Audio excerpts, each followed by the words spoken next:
Welcome to Verified Fears, where our horror family gathers to uncover the darkest truths that others are too afraid to tell. To all the new members joining us tonight and our loyal family who've been with us on this terrifying journey, we're about to dive into 11 disturbing stories that really happened on cruise ships.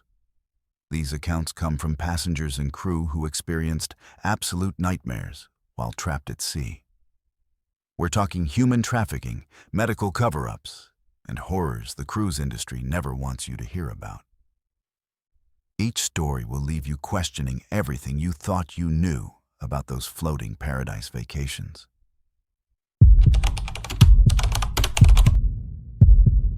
My name is Leon, and I've worked maintenance on cruise ships for 8 years now. I thought I'd seen everything in that time: drunk passengers, medical emergencies, even the occasional death that gets quietly handled by the crew. But nothing, absolutely nothing, prepared me for what I discovered during my night shift on the Caribbean Princess in March of 2019. It was around 3 in the morning when I got the call about a burst pipe in one of the restricted crew areas on Deck 2. These areas are off limits to passengers, tucked away behind unmarked doors that most people would never notice. The pipe was in a section I rarely worked in, down a narrow corridor that always felt colder than the rest of the ship.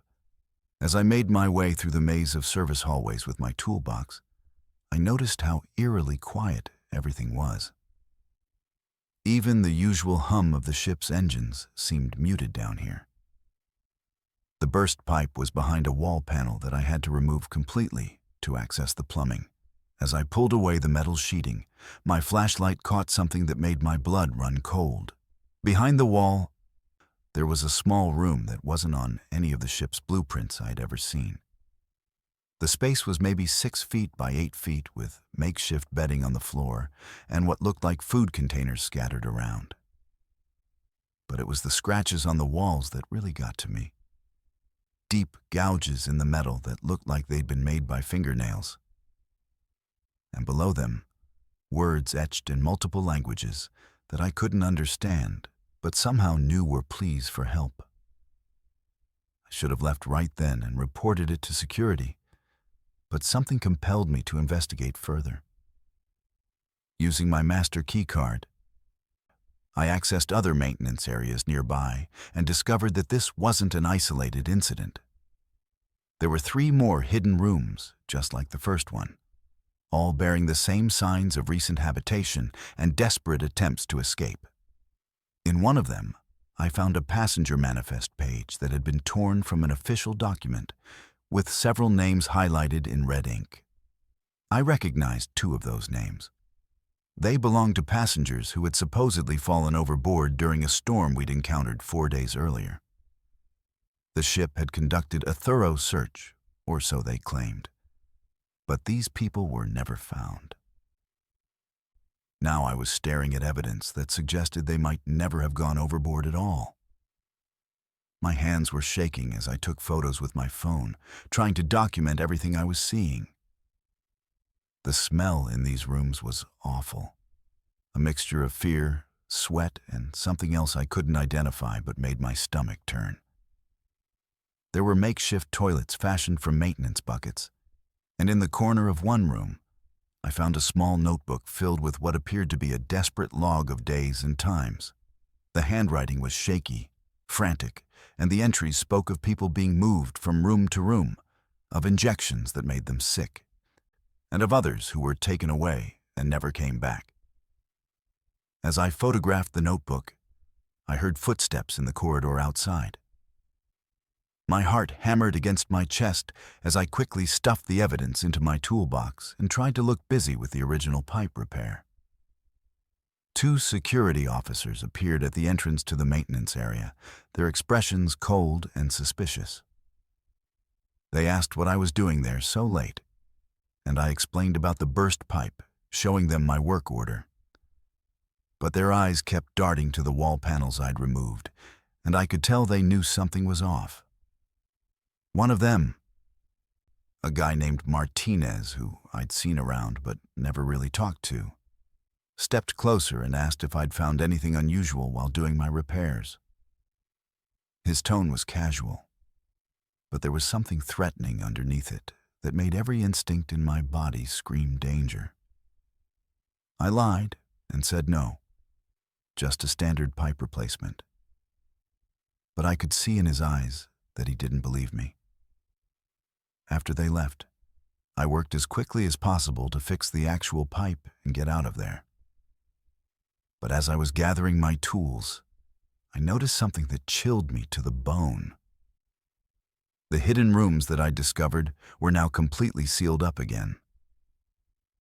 The wall panels perfectly in place as if they'd never been removed. Someone had been watching me the entire time, and as soon as I'd left to get my repair supplies, they'd worked frantically to cover up the evidence. But I still had the photos on my phone, and I still had that notebook hidden in my toolbox. I made it back to my cabin without incident, but I couldn't sleep. Every sound in the corridor outside made me jump, and I kept expecting someone to bang on my door. The next morning, I tried to access the photos I'd taken, but they were gone, completely wiped from my phone's memory as if they'd never existed. Even the backup cloud storage had been somehow accessed and cleaned out.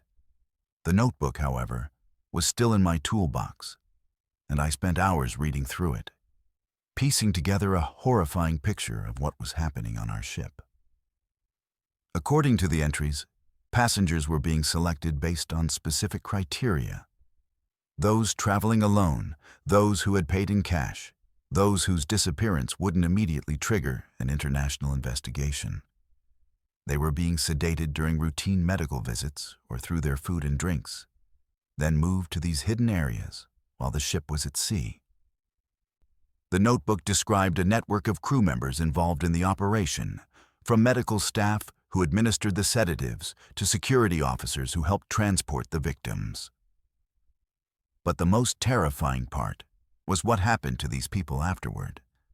Some entries suggested they were being sold to buyers who met the ship at certain ports, while others indicated that passengers who became too sick or troublesome were simply disposed of overboard during night shifts. The notebook's final entries were barely legible, written by someone who clearly knew they were running out of time. And they mentioned other ships in the cruise line's fleet where similar operations were taking place. I knew I had to get this information to the authorities, but I also knew that if the wrong people on the ship found out what I'd discovered, I'd end up as another accidental overboard casualty. I started paying closer attention to my surroundings, and what I noticed made my paranoia seem completely justified. Certain crew members would stop their conversations when I walked by, and I caught security officers following me on several occasions. The medical staff began showing unusual interest in my health, offering unsolicited checkups and asking if I needed any medication for seasickness or anxiety. I declined everything and started eating only prepackaged food that I could verify hadn't been tampered with. The ship's internet connection, which was already spotty, became completely unusable whenever I tried to access outside communication or upload anything to external servers. It was clear that my electronic communications were being monitored and blocked. 3 days before we were scheduled to return to port, I overheard a conversation between Martinez and another security officer that confirmed my worst fears. They were discussing how to handle a maintenance problem that needed to be resolved before docking, and from their tone and the way they glanced around, I knew they were talking about me. That night, I made the decision to hide the notebook in a place where it might eventually be found by someone who could do something about it. I sealed it in a waterproof bag and hid it in an air duct in the passenger laundry facility, somewhere that would be accessed during routine maintenance, but not by the crew members who were involved in the conspiracy. I also wrote out everything I could remember on small pieces of paper that I hid throughout my personal belongings, hoping that if something happened to me, investigators might find enough evidence to piece together the truth. The final night of the cruise was the longest of my life. I barricaded my cabin door and stayed awake, listening to every footstep in the corridor outside. Around 4 in the morning, I heard someone trying to use a keycard on my door, followed by quiet voices discussing alternate plans. I remained perfectly still, hardly daring to breathe, until I heard them move away. When we finally docked the next morning, I was among the first crew members off the ship, and I immediately went to the police. But when I tried to tell them what I discovered, they informed me that there had been no missing passenger reports filed for our cruise, and that all safety protocols had been properly followed according to the ship's official logs. The investigation I requested was handled internally by the cruise line security department, and I was told that no evidence of wrongdoing had been found. Within a week of filing my report, I received a job termination notice citing performance issues and violation of company policies. My employment record was flagged in the maritime industry database, making it impossible for me to get work on any other cruise line or commercial vessel. I tried reaching out to journalists and maritime safety organizations, but without physical evidence or corroborating witnesses, my story was dismissed as the ramblings of a disgruntled employee. The cruise line's legal team even sent me a cease and desist order, threatening lawsuits if I continued spreading what they called defamatory lies about their operations. I was effectively silenced, but I never stopped thinking about those names in that notebook. Those desperate scratches on the walls and the people who disappeared into those hidden rooms. Sometimes I wonder if that notebook is still there, waiting in that air duct for someone else to find it. And sometimes, when I see cruise ship advertisements on television, I think about all the passengers boarding those floating prisons, completely unaware of the horrors that might be waiting for them in the darkness below deck. If you've made it this far in this story, please remember to subscribe to Verified Fears for more terrifying true accounts that will keep you awake at night. And if you have your own horror story to share, you know where to find us. My name is Daphne, and at 67 years old, I thought I'd seen everything the medical world had to offer during my 42 years as a registered nurse. I'd worked emergency rooms, intensive care units, and hospice care. So when I decided to treat myself to a solo Mediterranean cruise in October 2021, the last thing I expected was to witness medical horrors that would make my worst hospital experiences seem like pleasant memories. The Norwegian epic was supposed to be my reward for surviving a difficult divorce and finally retiring. But instead, it became the setting for the most terrifying week of my life. It started on the third day of the cruise when I began experiencing chest pains during dinner. As a cardiac nurse, I knew the signs of a heart attack, and I was smart enough not to ignore them, even though part of me wanted to avoid ruining my vacation. The ship's medical bay was located on Deck 3, accessible through a discreet entrance that most passengers probably never noticed. When I arrived, I was impressed by how modern and well-equipped the facility appeared from the reception area, with gleaming medical equipment visible through glass doors and professional-looking staff in crisp white uniforms. The initial examination was conducted by a young physician's assistant named Rebecca, who seemed competent enough as she took my vitals and asked about my symptoms. However, when Dr. Martinez arrived to oversee my care, I immediately noticed something was off about his demeanor. His breath smelled strongly of alcohol, and his hands trembled slightly as he reviewed my EKG results. At first, I attributed his condition to fatigue or seasickness. But as he began explaining my treatment plan, it became clear that he was significantly intoxicated. His speech was slurred, he couldn't maintain eye contact, and when he attempted to insert an IV line, it took him 4 tries to find a vein that any first-year nursing student should have hit on the first attempt. When I questioned his condition and asked to speak with another doctor, he became defensive and assured me that he was perfectly capable of providing my care.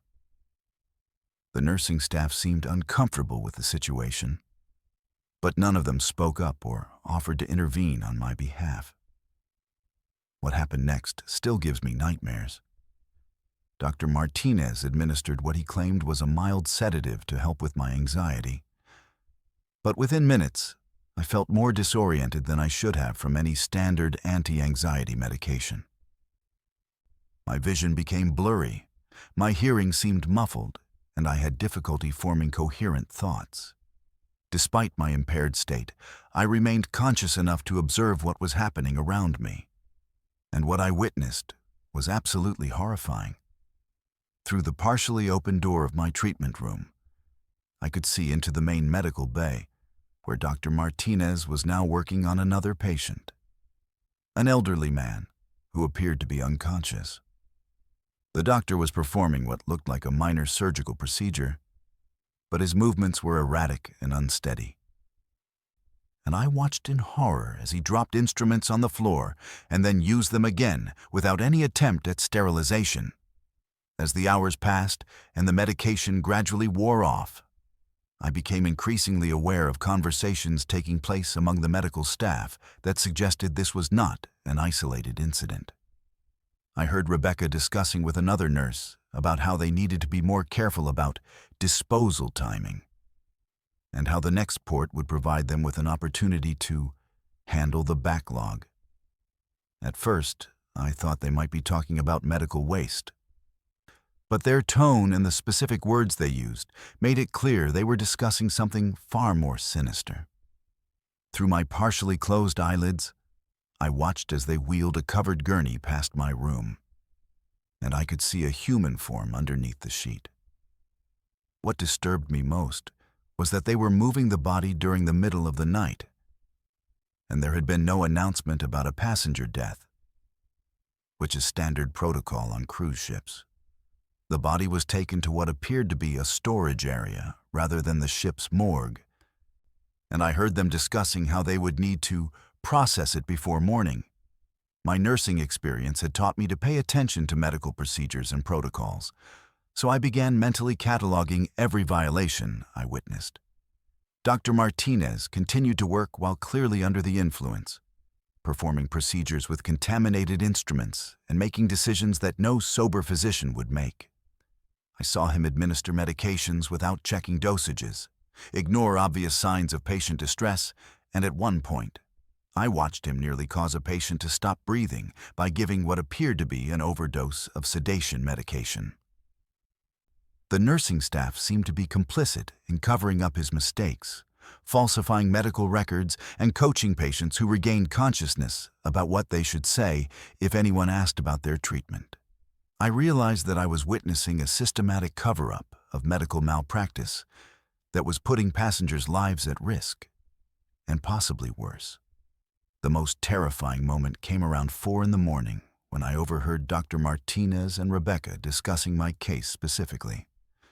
They were debating whether I had seen too much and whether I would be likely to report what I had witnessed once I returned home.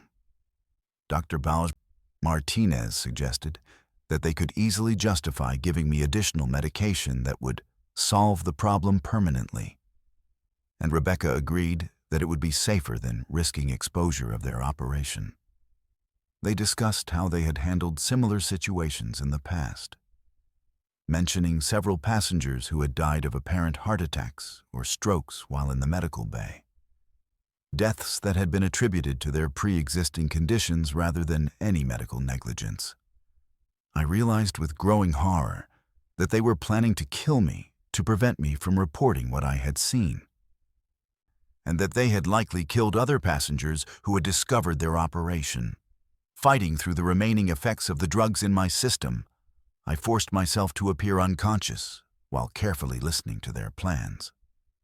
They decided to wait until the morning shift changed to administer what they called the final treatment, which would give them time to prepare the necessary documentation to make my death appear natural. I heard them discussing how they would report that I had suffered a massive heart attack despite their best efforts to save me, and how my advanced age and medical history would make their story completely believable to any investigators. They talked about other passengers they had eliminated using similar methods, describing their deaths with a casual indifference that made my blood run cold. I learned that this operation had been going on for years across multiple ships in the cruise line's fleet, and that Dr. Martinez was just one of several physicians involved in what amounted to a systematic murder scheme disguised as medical care. As dawn approached, I knew I had to escape from the medical bay before they returned to finish what they had started. Using every ounce of strength I could muster, I quietly disconnected my monitoring equipment and made my way to the door. The facility was staffed by a skeleton crew during the early morning hours, and I managed to slip out unnoticed. But I knew that once they discovered my absence, they would come looking for me, and I would have nowhere to hide on a ship in the middle of the Mediterranean Sea. I made my way back to my cabin, but I didn't dare stay there long. Instead, I spent the remaining days of the cruise hiding in public areas, staying close to other passengers and avoiding any situation where I might be alone. I documented everything I could remember about what I had witnessed, writing detailed notes about the medical procedures I had observed, the conversations I had overheard, and the evidence of the cover-up operation. When we finally reached port in Barcelona, I was among the first passengers off the ship, and I immediately contacted local authorities. However, reporting the incident proved to be more complicated than I had anticipated. The Spanish police referred me to maritime authorities, who told me that incidents occurring in international waters fell under different jurisdictions depending on the ship's flag country and the nationality of the passengers involved. I was passed between different agencies and departments, each one claiming that another authority was responsible for investigating my claims. Meanwhile, the cruise line's legal team contacted me with offers to settle any potential medical malpractice claims, clearly hoping to buy my silence before I could pursue formal charges. They presented me with documents claiming that Dr. Martinez had been found to have a medical emergency during my cruise and had been replaced, suggesting that any irregularities in my care were due to his temporary incapacitation rather than systematic negligence. Despite the bureaucratic obstacles and legal pressure, I continued to push for an investigation into what I had witnessed. I contacted medical licensing boards, maritime safety organizations, and even tried reaching out to journalists who specialized in cruise industry investigations. However, without physical evidence or corroborating witnesses, my testimony was treated as the potentially confused recollections of an elderly patient who had been under the influence of medication during a medical emergency. The cruise line provided their own medical records showing that I had received standard care for a minor heart episode and had been discharged in stable condition. Dr. Martinez had mysteriously disappeared from their employment records, with the company claiming that he had never actually worked for them and that I must have been confused about his identity due to the stress of my medical situation. The most disturbing part of this entire experience was not just what I witnessed in that medical bay, but the realization of how easy it would be for cruise lines to cover up medical murders and make them appear to be natural deaths. Passengers who die on cruise ships are often elderly or have pre-existing medical conditions, making it simple to attribute their deaths to natural causes. The ships operate in international waters where investigation protocols are complicated and jurisdiction is unclear. Medical staff have access to drugs that can cause heart attacks or strokes, and they control the documentation of what treatments were provided. Families of deceased passengers are often more focused on their grief than on questioning medical procedures, especially when the deaths occur far from home and the bodies are handled by unfamiliar foreign authorities. I realized that I had stumbled upon what could be a perfect murder scheme. one that might have been claiming victims for years without anyone ever realizing what was happening. The thought that Dr. Martinez and others like him might still be out there, working on cruise ships and selecting vulnerable passengers for elimination, keeps me awake at night and has made it impossible for me to ever feel safe traveling again. My name is Dean, and as a meteorologist with the National Weather Service, I've spent my career studying storms and weather patterns across the Atlantic. When my wife Sarah and I decided to take a celebrity cruise for our honeymoon in September 2018, I thought my professional knowledge would just help us appreciate the ocean conditions and maybe impress Sarah with some weather trivia. I never imagined that my expertise would uncover a cover-up so massive and disturbing that it would change everything I thought I knew about maritime safety and corporate accountability. The celebrity eclipse was supposed to be a 10-day voyage through the North Atlantic, following a route that would take us from New York to Iceland, with stops in Nova Scotia and Greenland. From the moment we boarded, I was fascinated by the ship's weather monitoring equipment and the way the crew tracked atmospheric conditions for both safety and passenger comfort. Everything seemed normal for the first 4 days of our cruise. The weather was typical for the season, with moderate seas and partially cloudy skies that created beautiful sunsets. I spent hours on deck with my portable weather instruments, comparing my readings to the ship's official reports and finding them consistently accurate. Sarah teased me about bringing work equipment on our honeymoon, but she knew how much I loved weather observation, and she enjoyed learning about the meteorological phenomena we encountered. On the 5th night, however, something happened that would transform our romantic getaway into a nightmare that still haunts both of us. We were somewhere in the mid-Atlantic, about 600 miles from the nearest land, when I was awakened around 2 in the morning by what felt like a massive impact that shook the entire ship. The collision was so violent that it threw me from our bed and sent everything in our cabin crashing to the floor. The official announcement came about 30 minutes later, delivered over the intercom by the captain in a calm, measured tone that seemed almost rehearsed. He explained that we had encountered an unexpected severe storm that had caused some damage to the ship's exterior, but that all passengers were safe and there was no immediate danger. He asked everyone to remain in their cabins while the crew assessed the situation and made necessary repairs. As a meteorologist, I immediately knew something was wrong with this explanation. I had been monitoring weather conditions constantly throughout our voyage, and there was no storm system anywhere near our location. The seas had been relatively calm, with winds averaging only 15 to 20 knots and no significant precipitation. The atmospheric pressure readings I had taken just hours before the incident showed no indication of an approaching storm system, and the satellite data I could access through the ship's internet connection confirmed that we were in an area of stable weather.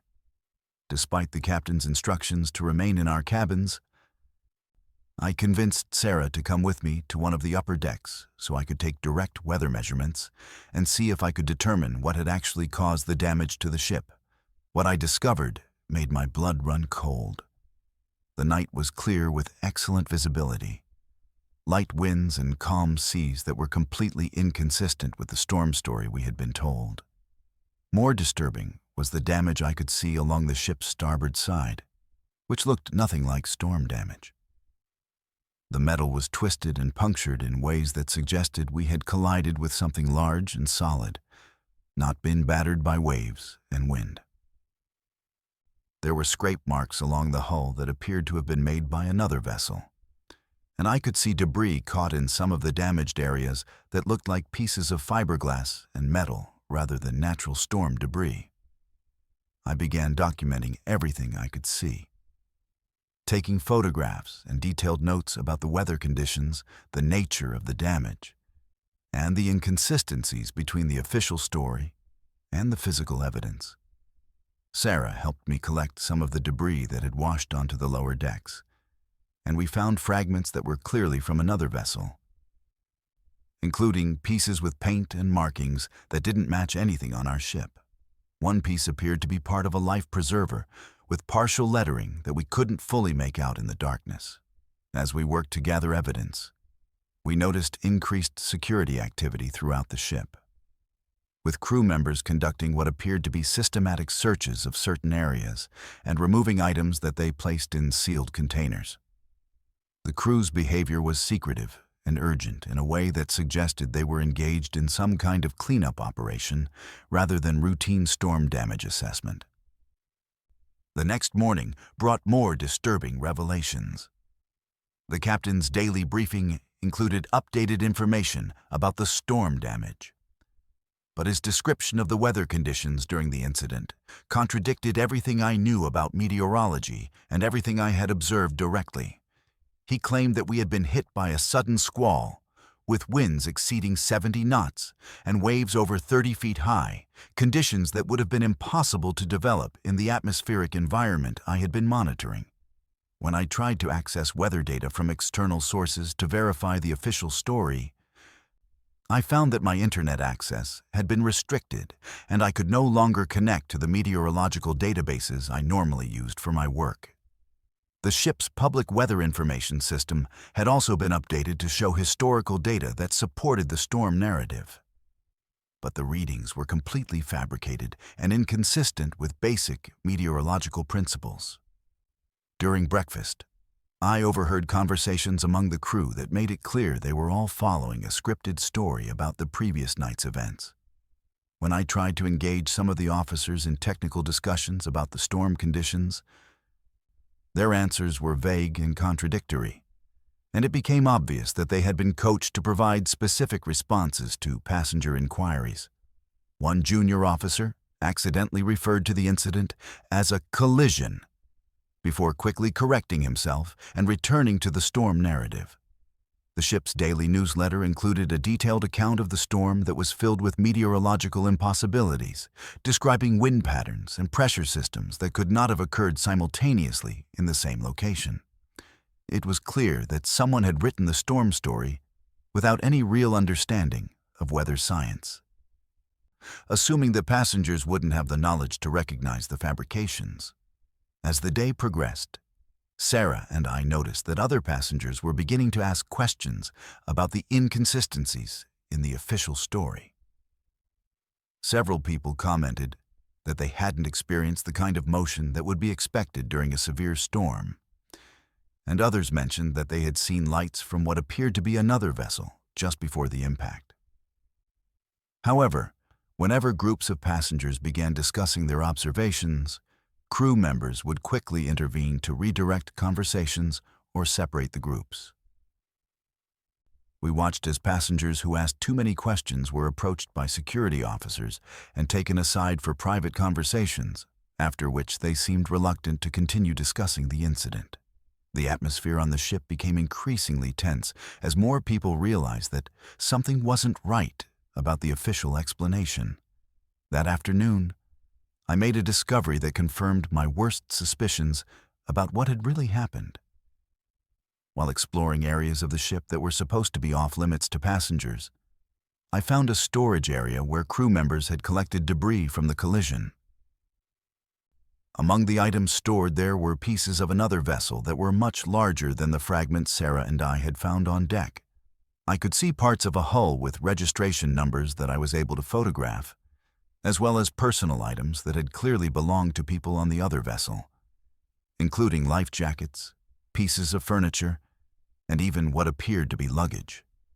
The amount of debris suggested that the other vessel had been severely damaged or possibly destroyed in the collision, and the presence of personal items indicated that there had been people aboard when the accident occurred. The most horrifying discovery came when I found a section of the storage area that contained what appeared to be human remains. I'm not a medical expert, but I had seen enough accident scenes during my years working with emergency responders to recognize body parts when I saw them. The remains were wrapped in plastic and stored in a refrigerated container, clearly being preserved as evidence or for disposal rather than being treated with the respect due to accident victims. The implications of this discovery were staggering. Not only had our ship collided with another vessel, but people had died in the collision. And the cruise line was covering up their deaths rather than reporting the incident to authorities. I realized that we weren't just dealing with a simple accident cover-up, but potentially with multiple homicides and a conspiracy that reached the highest levels of the ship's command structure. I knew that I had to document everything I had found. But I also realized that Sarah and I were now in serious danger. If the crew was willing to cover up a collision that had killed people, they would certainly be willing to silence passengers who had discovered evidence of their crimes. I used my phone to photograph everything I could, storing the images in multiple cloud storage accounts and sending copies to trusted colleagues back home with instructions to contact authorities if anything happened to us. Sarah and I developed a system of staying in public areas during the day and never being alone in our cabin, always making sure that other passengers could see us and account for our whereabouts. We also began leaving detailed notes about our discoveries in various locations throughout the ship, hoping that if we disappeared, someone else might find the evidence and continue the investigation. The crew's behavior toward us changed dramatically over the next few days, as it became clear that they suspected we knew more than we were supposed to. Security officers began following us openly, no longer making any attempt to be discreet about their surveillance. Our cabin was searched multiple times while we were away, with items moved and personal belongings obviously examined. The ship's communication systems became completely unavailable to us, with our internet access blocked and our cell phones unable to connect to satellite networks even when we should have been in range. We were effectively cut off from the outside world and trapped on a ship with people who had already demonstrated their willingness to kill to protect their secrets. The final days of our cruise were a nightmare of paranoia and fear as we waited to reach port while trying to stay alive and protect the evidence we had gathered. We witnessed crew members dumping containers overboard during the night watches, and we could only assume they were disposing of more evidence from the collision. Several passengers who had been asking questions about the incident suddenly became ill with what was described as food poisoning. But their symptoms seemed more consistent with drugging than with any natural illness. Sarah and I ate only prepackaged food and drank only sealed beverages, and we took turns sleeping so that one of us was always awake and alert. When we finally reached port in Reykjavik, we were among the first passengers off the ship, and we immediately went to local authorities with our evidence. The investigation that followed was frustratingly slow and bureaucratic, complicated by jurisdictional issues and the cruise line's team of lawyers who worked to discredit our testimony and suppress our evidence. The debris we had collected mysteriously disappeared from our luggage during the customs process, and the photographs I had taken were dismissed as being potentially manipulated or misinterpreted. The cruise line produced their own investigation report that supported the storm damage story, complete with fabricated weather data and witness statements from crew members. However, our persistence eventually led to an international maritime investigation that uncovered evidence of the collision and the cover-up, though the full extent of the crimes was never fully revealed to the public. The other vessel was eventually identified as a small research ship that had been reported missing around the time of our cruise, with all hands presumed lost at sea. The families of those victims never received the truth about what happened to their loved ones, and the cruise line faced only minor penalties that amounted to little more than the cost of doing business. Sarah and I were left with the knowledge that we had witnessed a mass murder disguised as an accident, and that the people responsible for those deaths were still free to operate their floating death traps in international waters where accountability is virtually non-existent.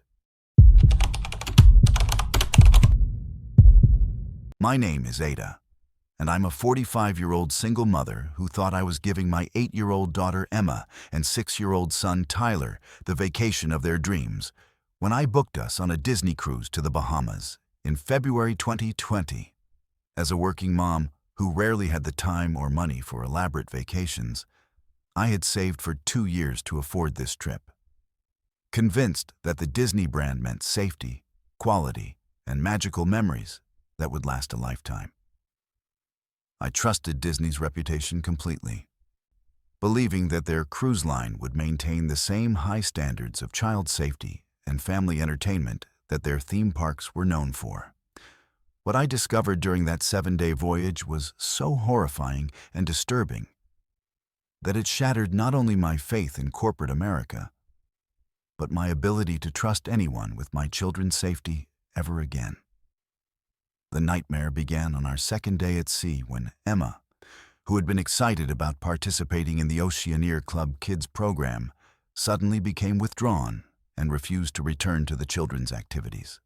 Emma had always been an outgoing, social child who loved making new friends and trying new activities, so her sudden change in behavior immediately raised red flags for me.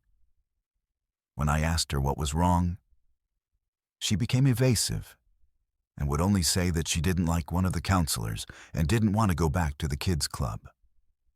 At first, I thought she might just be homesick or overwhelmed by the new environment, but her behavior continued to deteriorate throughout the day.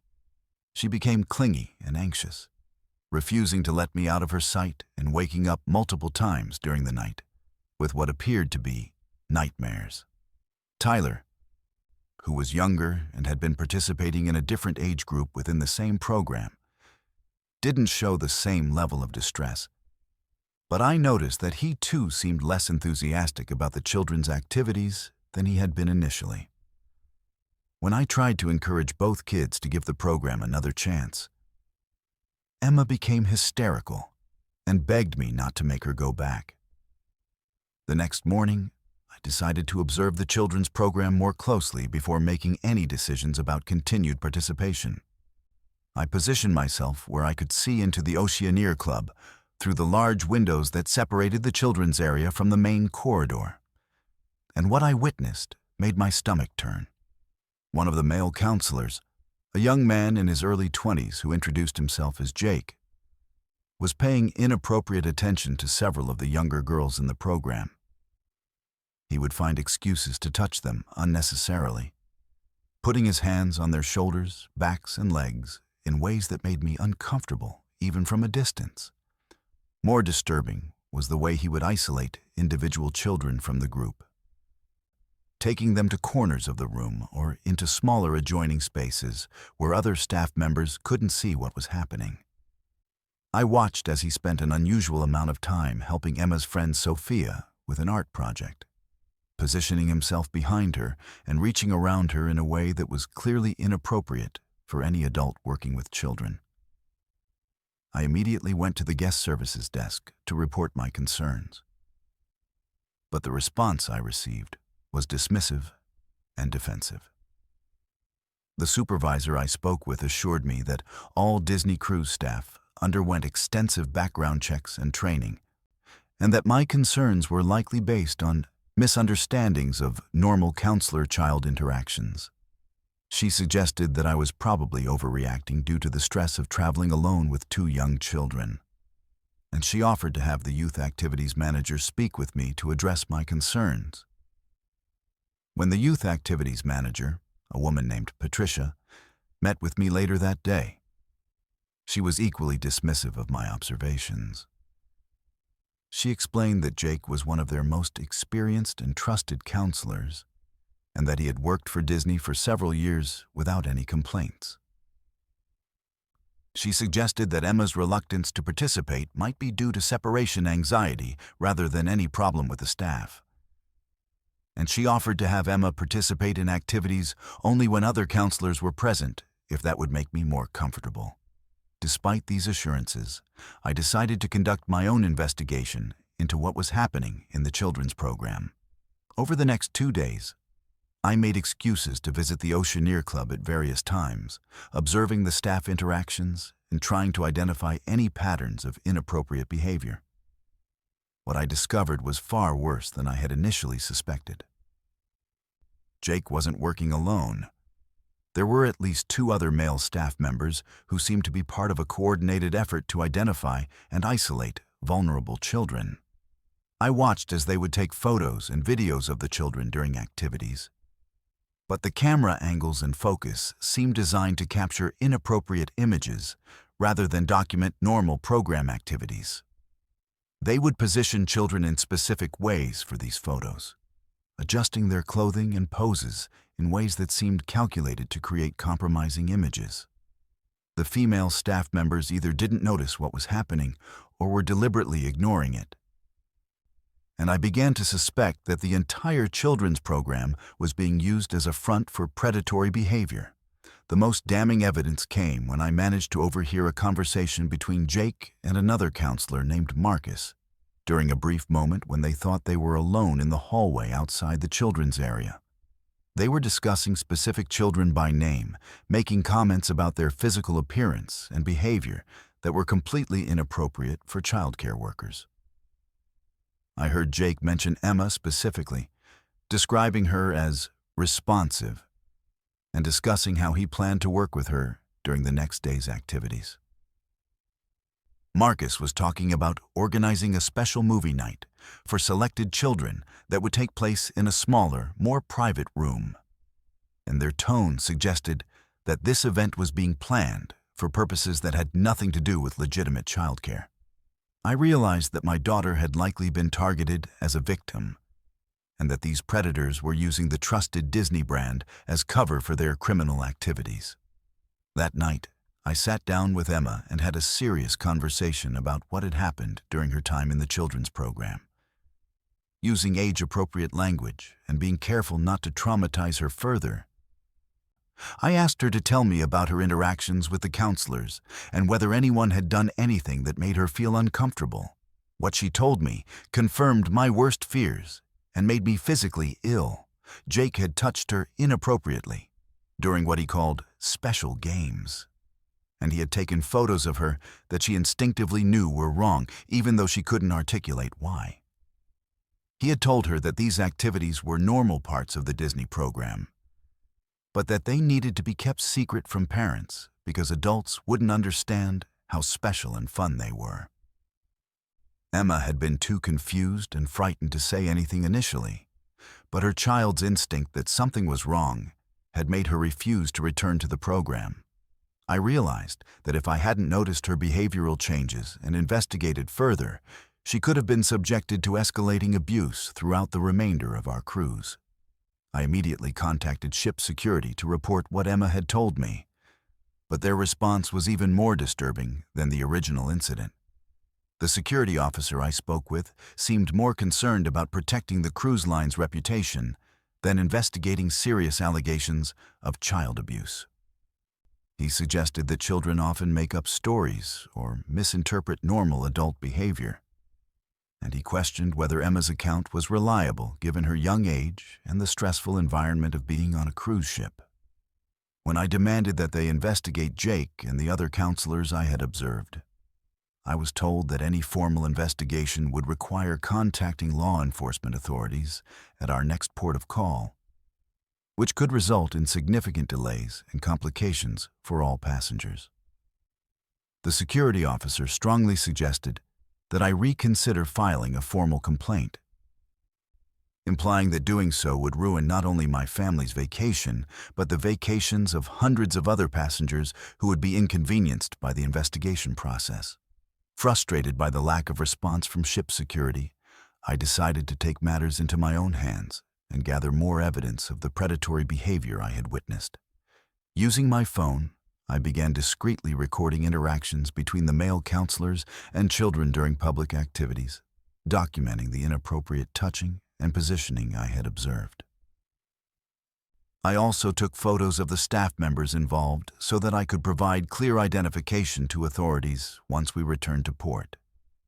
However, my investigation efforts were quickly discovered by the cruise staff, and I found myself being watched and followed by security personnel who seemed determined to prevent me from gathering additional evidence. My cabin was searched while I was away, ostensibly as part of routine safety inspections, but it was clear that they were looking for any recordings or photos I might have taken. The harassment and intimidation became so intense that I began to fear for my family's safety, wondering if the cruise line would go to extreme lengths to prevent their criminal conspiracy from being exposed. The remainder of our cruise became a nightmare of paranoia and fear as I tried to protect my children while documenting evidence of abuse and cover-up. I discovered that Jake and his associates had been working on Disney cruises for years, moving between different ships in the fleet and leaving behind a trail of victimized children whose parents either never discovered the abuse or were silenced by the company's legal and public relations machinery. I learned from other parents that several children had experienced similar problems during previous cruises, but their complaints had been dismissed or suppressed through a combination of intimidation, legal threats, and financial settlements that included non-disclosure agreements. The Disney Corporation's reputation for family-friendly entertainment provided perfect cover for predators who could exploit parental trust and corporate protection to access vulnerable victims. I realized that Emma and Tyler were just the latest in a long line of children who had been harmed by a system that prioritized profit and reputation over child safety. When we finally returned to port in Miami, I immediately contacted local law enforcement and child protective services to report what had happened during our cruise. However, the investigation process proved to be incredibly frustrating and ultimately ineffective. The cruise line's legal team worked aggressively to discredit my testimony and suppress the evidence I had gathered, claiming that I was an unstable single mother who was trying to extort money from Disney through false accusations. They produced character witnesses who testified that Jake and the other counselors were exemplary employees, and they presented alternative explanations for Emma's behavioral changes that attributed them to normal childhood stress rather than abuse. The photos and recordings I had taken were dismissed as being taken out of context or manipulated to support my preconceived conclusions. Despite clear evidence of inappropriate behavior, the criminal investigation was closed without charges being filed. And the only consequence for the perpetrators was their quiet transfer to other positions within the Disney Corporation, where they would have access to different groups of potential victims. The civil lawsuit I filed against Disney was eventually settled out of court for a sum that barely covered my legal expenses and therapy costs for Emma, who continues to struggle with trust issues and anxiety related to her traumatic experience. The settlement agreement included a strict non-disclosure clause that prevents me from publicly discussing the specific details of what happened during our cruise. But it doesn't prevent me from speaking in general terms about the dangers that children face in environments where predators can operate with institutional protection. Emma is now in her early teens, and she still has nightmares about that cruise and struggles with anxiety in social situations involving unfamiliar adults. The experience taught me that no corporation, no matter how trusted or family-friendly their reputation, can be relied upon to prioritize child safety over their own financial interests. I've become an advocate for stronger oversight of cruise ship activities and better protection for children in travel and entertainment environments. But I know that there are still predators out there using positions of trust and corporate protection to access and harm vulnerable children. The fact that Jake and his associates were never prosecuted and were simply moved to other positions where they could continue their predatory behavior haunts me every day. And I live with the knowledge that other families are probably experiencing the same nightmare that destroyed my faith in corporate America and my children's sense of safety in the world. My name is Adeline, and I was 22 years old when I booked my first cruise in March 2022, celebrating my graduation from college with what I thought would be a relaxing solo trip to the Western Caribbean. As a broke college student, I had saved every penny for 2 years to afford even the cheapest interior cabin on the Carnival Freedom, a tiny windowless room on deck 2 that was barely larger than a closet. I didn't care about the lack of amenities or natural light because I planned to spend most of my time exploring the ship and enjoying the destinations, using my cabin only for sleeping and storing my belongings. What started as an adventure in independence and self-discovery quickly became a terrifying ordeal that made me question my safety and sanity, as I realized that someone with access to my room was watching my every move and had plans for me that went far beyond simple harassment or theft.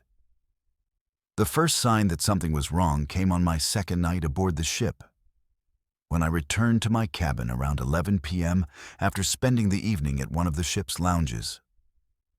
As I opened my cabin door, I immediately noticed that things weren't quite the way I had left them.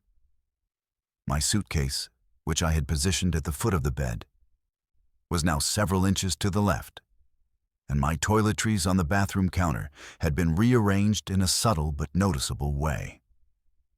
At first, I assumed that housekeeping had been in my room and had simply moved things while cleaning. But something about the changes felt more deliberate and invasive than routine maintenance would explain.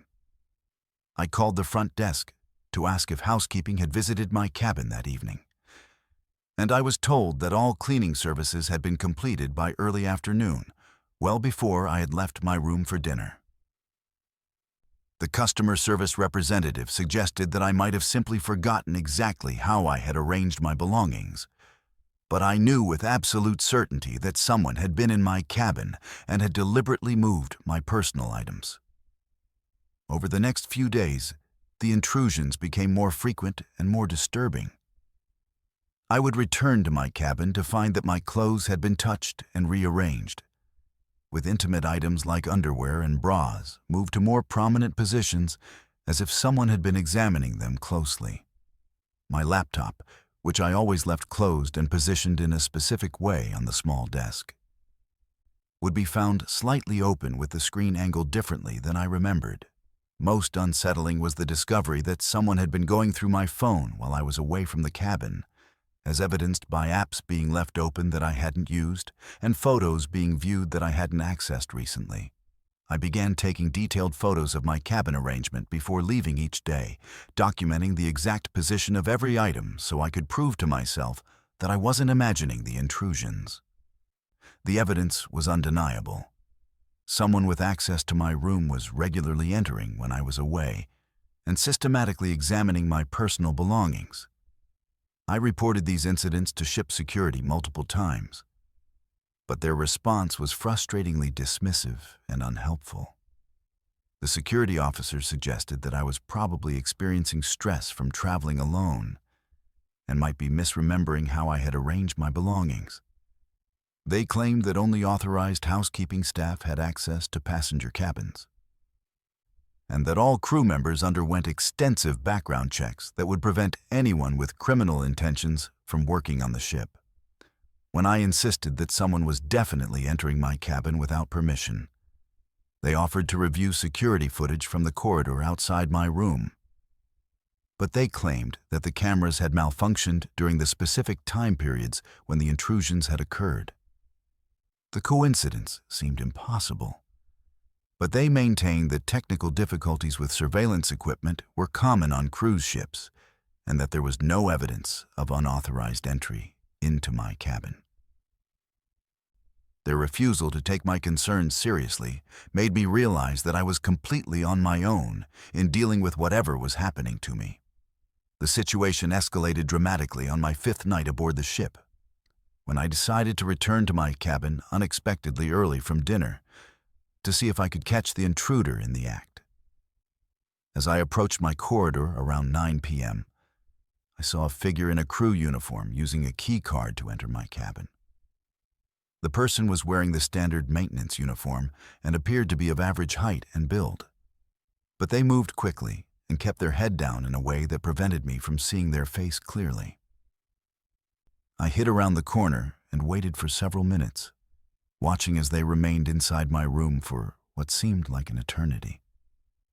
When they finally emerged, they looked directly in my direction as if they had somehow sensed my presence.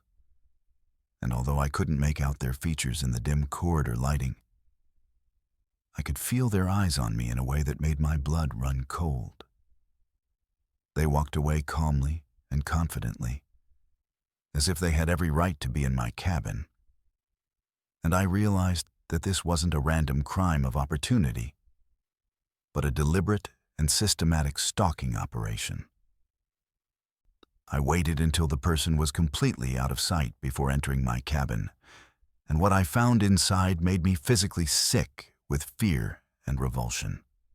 My personal items had been arranged in a way that was clearly intended to send a message, with my underwear and intimate clothing laid out on the bed in patterns that suggested sexual obsession. My phone had been connected to the charging cable and positioned on the pillow next to where my head would rest, as if the intruder wanted me to know that they had been accessing my private information and communication. Most disturbing was the discovery of several photos printed from my social media accounts that had been placed throughout the cabin, showing me in various locations both on the ship and from my life back home. The photos had been annotated with handwritten notes that commented on my appearance and activities in ways that revealed an intimate knowledge of my personal life and daily routines. I realized that someone had been researching me extensively and had been planning this stalking operation probably since before I had even boarded the ship. The notes and photos revealed details about my life that were genuinely frightening in their specificity and accuracy. The stalker knew where I lived, where I worked, what car I drove, and even details about my family members and friends that weren't publicly available on social media. They had somehow accessed private information about my cruise reservation, including my cabin number and itinerary, and they had used this information to prepare for what appeared to be an escalating campaign of harassment and intimidation. One of the notes mentioned that they knew I was traveling alone and had no one to protect me, while another described specific sexual acts they wanted to perform with me in graphic detail that made me feel physically ill. The level of planning and preparation evident in these materials made it clear that I was dealing with someone who was seriously disturbed and potentially dangerous. Not just a crew member taking advantage of access to passenger cabins for petty theft or pranks. I gathered all of the evidence I could find and immediately went to the ship's security office, demanding to speak with the highest-ranking officer available. This time, I refused to accept dismissive responses or technical excuses, and I insisted that they take immediate action to protect me from what was clearly a dangerous stalker. The security chief, a man named Rodriguez, seemed more concerned about the potential liability issues for the cruise line than about my personal safety, and he suggested that the best solution would be to move me to a different cabin for the remainder of the cruise. However, when I asked how they could guarantee that my stalker wouldn't have access to the new cabin, he couldn't provide any assurance that the same crew member responsible for the harassment wouldn't simply continue targeting me in a different location. He also couldn't explain how they would prevent the stalker from following me to public areas of the ship or from accessing information about my new cabin assignment through whatever means they had used to obtain my original reservation details. The final 2 days of my cruise were an absolute nightmare of fear and paranoia, as I realized that I was trapped on a ship with someone who had unlimited access to my living space and who was becoming increasingly bold in their stalking behavior. I barely slept during those final nights, barricading my cabin door with furniture and staying awake to listen for any sounds that might indicate someone was trying to enter. I avoided being alone anywhere on the ship, staying in crowded public areas during the day and following groups of other passengers whenever possible to avoid being isolated where my stalker could approach me. Despite these precautions, I continued to find evidence that I was being watched and followed, including notes slipped under my cabin door and personal items that went missing from my room, only to reappear in different locations, with clear signs that they had been handled and examined. The psychological pressure of being continuously watched and threatened while trapped in the middle of the ocean with no means of escape was more terrifying than any physical assault could have been. When I finally spoke with other passengers about my experience, I discovered that I wasn't the only young woman who had experienced similar problems during the cruise. Several other solo female travelers mentioned feeling like they were being watched or followed, and one woman told me that her cabin had been entered repeatedly despite her complaints to security. Another passenger mentioned that she had received anonymous messages on her phone from someone who seemed to know details about her activities and whereabouts on the ship. The pattern of similar incidents suggested that this wasn't an isolated case of one disturbed crew member, but possibly a more systematic problem with staff members targeting vulnerable female passengers for harassment and stalking. The cruise line's apparent unwillingness to take these incidents seriously or to implement effective security measures made it clear that they were more concerned about protecting their reputation and avoiding liability than about ensuring passenger safety. The investigation I demanded was eventually conducted, but it was obviously designed to protect the cruise line rather than identify and prosecute the perpetrator. Security officers claimed that their review of personnel records and interviews with crew members had failed to identify anyone who could have been responsible for the stalking incidents. They suggested that I might have been the victim of a random crime committed by someone who had somehow obtained unauthorized access to crew key cards, making it impossible to trace the perpetrator through normal security protocols. The evidence I had collected, including the photos and handwritten notes, was dismissed as being potentially fabricated or obtained through other means. And the cruise line's legal team suggested that pursuing the matter further could result in defamation charges if I couldn't prove my allegations in court. The message was clear. They wanted me to drop the matter and accept that nothing would be done to identify or punish the person who had terrorized me throughout my cruise. When I returned home, I contacted local law enforcement and tried to pursue criminal charges against the unknown stalker. But the jurisdictional complications of crimes committed in international waters made prosecution nearly impossible. The FBI agent I spoke with explained that maritime crimes were extremely difficult to investigate and prosecute, especially when the perpetrator couldn't be identified and the cruise line wasn't cooperating with the investigation. The photos and notes I had collected as evidence disappeared from my luggage during the disembarkation process, leaving me with no physical proof of what had happened during my cruise. I was left with only my testimony and the psychological trauma of knowing that someone with intimate knowledge of my personal life had spent a week stalking and terrorizing me while the cruise line staff either couldn't or wouldn't protect me from their own employee. The experience destroyed my sense of personal safety and made me realize how vulnerable solo travelers, especially young women, can be when they place their trust in corporations that prioritize profit over passenger protection. I still have nightmares about being trapped on that ship with someone watching my every move. And I've never been able to enjoy traveling alone since that terrifying week in the Caribbean when I learned that the people we trust to keep us safe during our vacations might be the very ones we need protection from.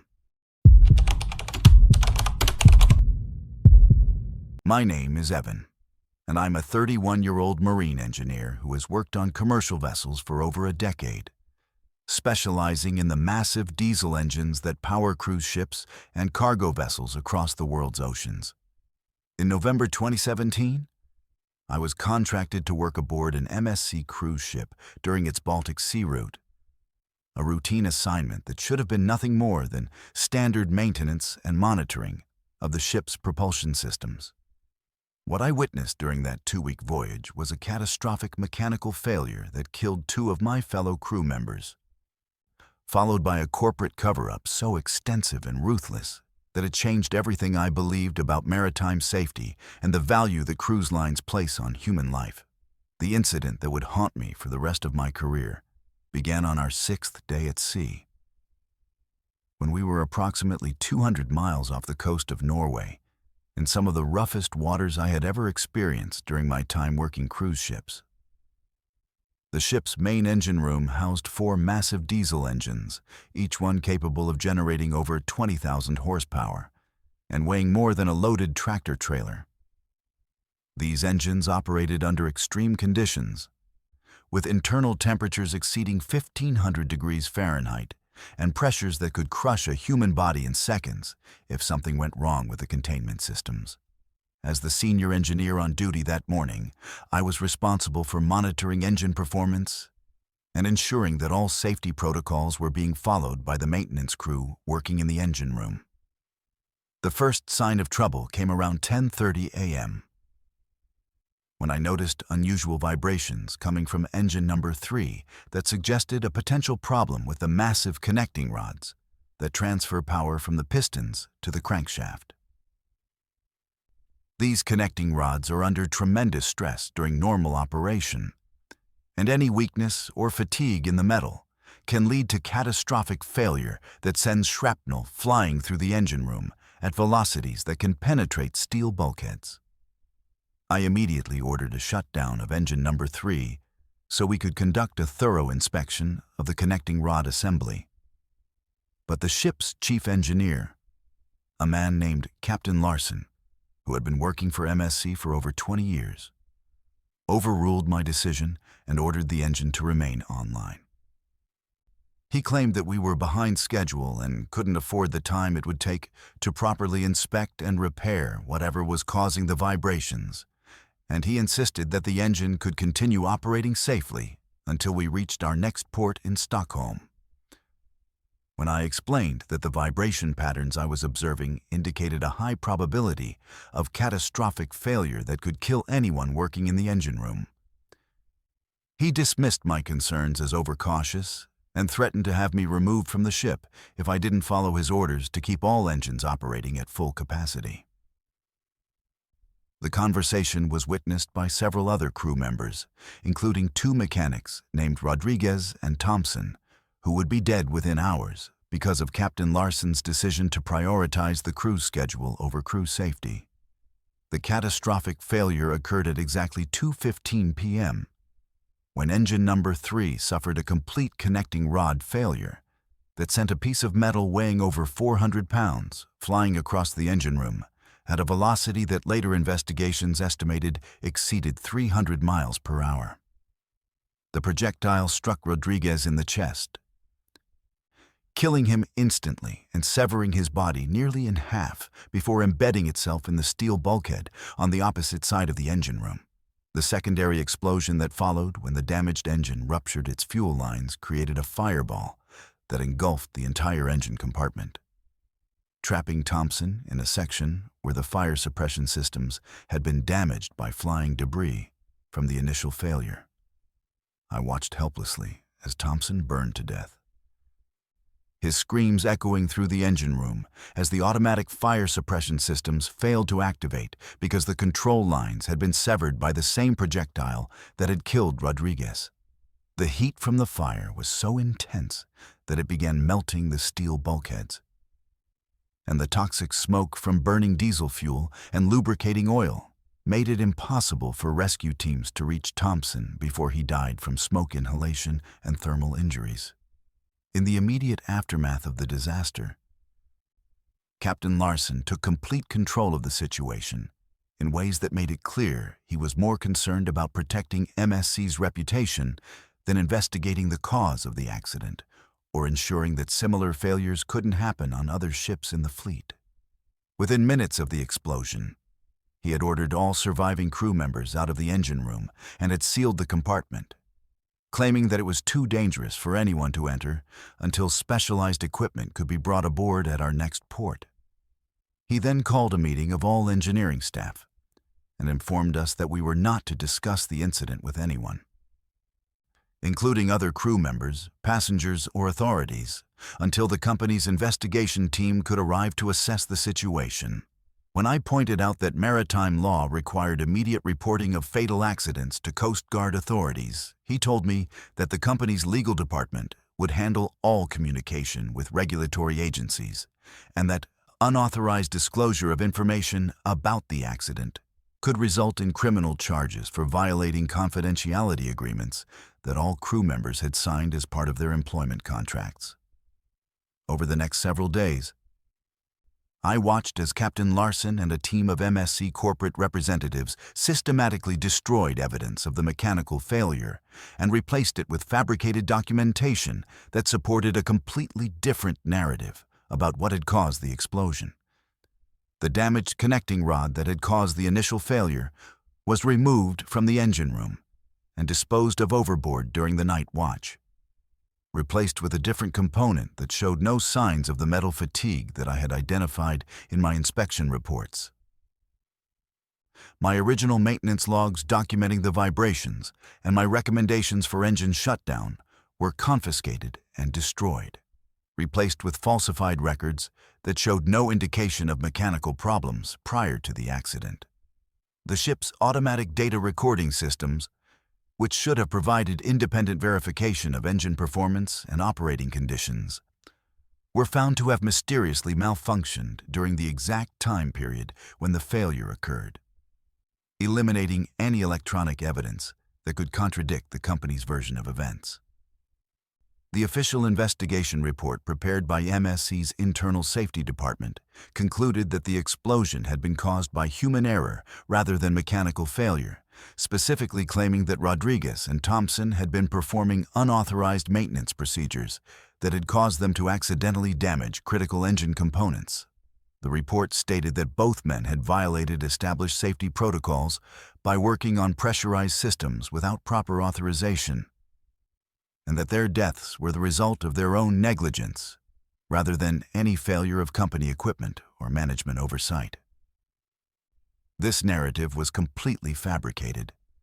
Both Rodriguez and Thompson had been following standard maintenance procedures under my direct supervision, and the connecting rod failure that actually caused the explosion was the result of metal fatigue that had been developing over months or years of operation, under conditions that exceeded the engine's design specifications. The company's willingness to destroy the reputations of two dead men in order to avoid responsibility for their deaths was more disturbing to me than the original mechanical failure that had killed them. When I attempted to contact maritime safety authorities to report the cover-up and provide accurate information about the cause of the accident, I discovered that MSC's legal team had already been in communication with regulatory agencies in multiple countries, providing their falsified version of events and portraying me as a disgruntled employee who was trying to blame the company for an accident that had been caused by crew negligence. My engineering credentials were questioned, my competence was challenged, and I was accused of attempting to extort money from MSC by threatening to make false accusations unless I received financial compensation for keeping quiet about the accident. The company's legal resources were virtually unlimited, and they were able to present a coordinated defense that made it extremely difficult for outside investigators to determine what had actually happened in the engine room. During those critical moments when two men died because of corporate negligence and cost-cutting measures that had left the ship operating with equipment that was fundamentally unsafe. The psychological impact of watching two colleagues die in a preventable accident and then being forced to participate in covering up the circumstances of their deaths was devastating to my mental health and my faith in the maritime industry that had been my career for over a decade. I began experiencing severe anxiety and depression, along with recurring nightmares about the explosion and the sound of Thompson's screams as he burned to death while I stood helpless to save him. The knowledge that similar mechanical failures were probably occurring on other ships in the MSC fleet, and that other crew members were likely dying in accidents that were being covered up and blamed on human error, made it impossible for me to continue working in an industry that I now knew valued profit margins more than human lives. I sought treatment from mental health professionals, but the confidentiality agreements I had signed as part of my employment made it difficult to discuss the specific details of what I had witnessed, limiting the effectiveness of therapy and prolonging my recovery from the trauma. The final betrayal came when I was terminated from my position with MSC and found myself effectively blacklisted from working for other cruise lines or shipping companies throughout the maritime industry. My employment record was flagged with notations suggesting that I was unreliable, prone to making false accusations, and potentially dangerous to work with, making it virtually impossible for me to find employment in my chosen field. The company's influence within the maritime industry was so extensive that even shipping companies that had no direct relationship with MSC were reluctant to hire me after receiving unofficial warnings about my supposed tendency to cause trouble for employers. I was forced to completely change careers and start over in a different industry, abandoning over a decade of specialized training and experience, because I had tried to tell the truth about an accident that could have been prevented if corporate executives had prioritized safety over scheduling pressures and cost considerations. Years after the incident, I still struggle with the knowledge that Rodriguez and Thompson died unnecessarily, and that their families never learned the truth about why their loved ones were killed while working for a company that claimed to prioritize crew safety above all other considerations. The mechanical failure that caused their deaths was entirely preventable and would have been avoided if MSC had been willing to invest in proper maintenance procedures and equipment upgrades rather than operating their ships at the absolute limits of mechanical tolerance in order to maximize profitability. The cover-up that followed demonstrated the extent to which cruise lines are willing to go to protect their reputations and avoid the financial consequences of acknowledging safety failures, even when those failures result in the deaths of their own employees. I know that similar accidents are continuing to occur throughout the cruise industry, and that crew members are dying in incidents that are being systematically covered up and blamed on human error rather than corporate negligence. But my experience with MSC's legal team taught me that individual whistleblowers have virtually no power to challenge the vast resources and influence that these companies can bring to bear against anyone who threatens their carefully constructed public image of safety and reliability. My name is Ariana, and I was 19 years old when I signed my first contract to work on a Princess cruise ship in the summer of 2019, desperate to earn money for college and see the world at the same time. As a naive kid from a small town in Ohio, I thought working on a cruise ship would be like being paid to live on a floating resort, with opportunities to visit exotic destinations and meet interesting people from around the globe. The reality of crew life aboard the Pacific Princess during our Alaska route was nothing like the glamorous adventure I had imagined. But it wasn't until I was assigned late-night cleaning duties in the ship's medical area that I discovered just how dark and criminal the world of cruise ship employment could really be. What started as a summer job to pay for college tuition became a nightmare that taught me more about human corruption and corporate crime than any classroom ever could, and left me with knowledge that I carry like a burden to this day. My official job title was cabin steward, which meant I was responsible for cleaning passenger staterooms and maintaining the public areas on several decks of the ship. The work was exhausting and never-ending, with shifts that often lasted 14 hours a day and barely enough time off to sleep and eat between cleaning cycles. As one of the newest and youngest crew members, I was frequently assigned the worst duties and least desirable shifts, including the overnight cleaning rotation that took me into areas of the ship that most crew members never saw. The medical bay was one of these restricted areas, located on Deck 3 in a section that was completely off-limits to passengers and accessible only to crew members with special clearance cards. I'd been working on the ship for about 6 weeks when I was assigned to deep clean the medical facilities during the graveyard shift, a task that was supposed to be routine maintenance, but turned into the most terrifying experience of my young life. The medical bay consisted of several examination rooms, a small pharmacy, and a storage area that contained medical supplies and equipment. During my first night cleaning the facility, everything seemed normal, and I completed my assigned tasks without incident. However, on my second night in the medical area, I noticed unusual activity that immediately struck me as suspicious and potentially dangerous. Around 2:30 in the morning, I observed several crew members who weren't part of the medical staff entering the pharmacy area with large bags and containers.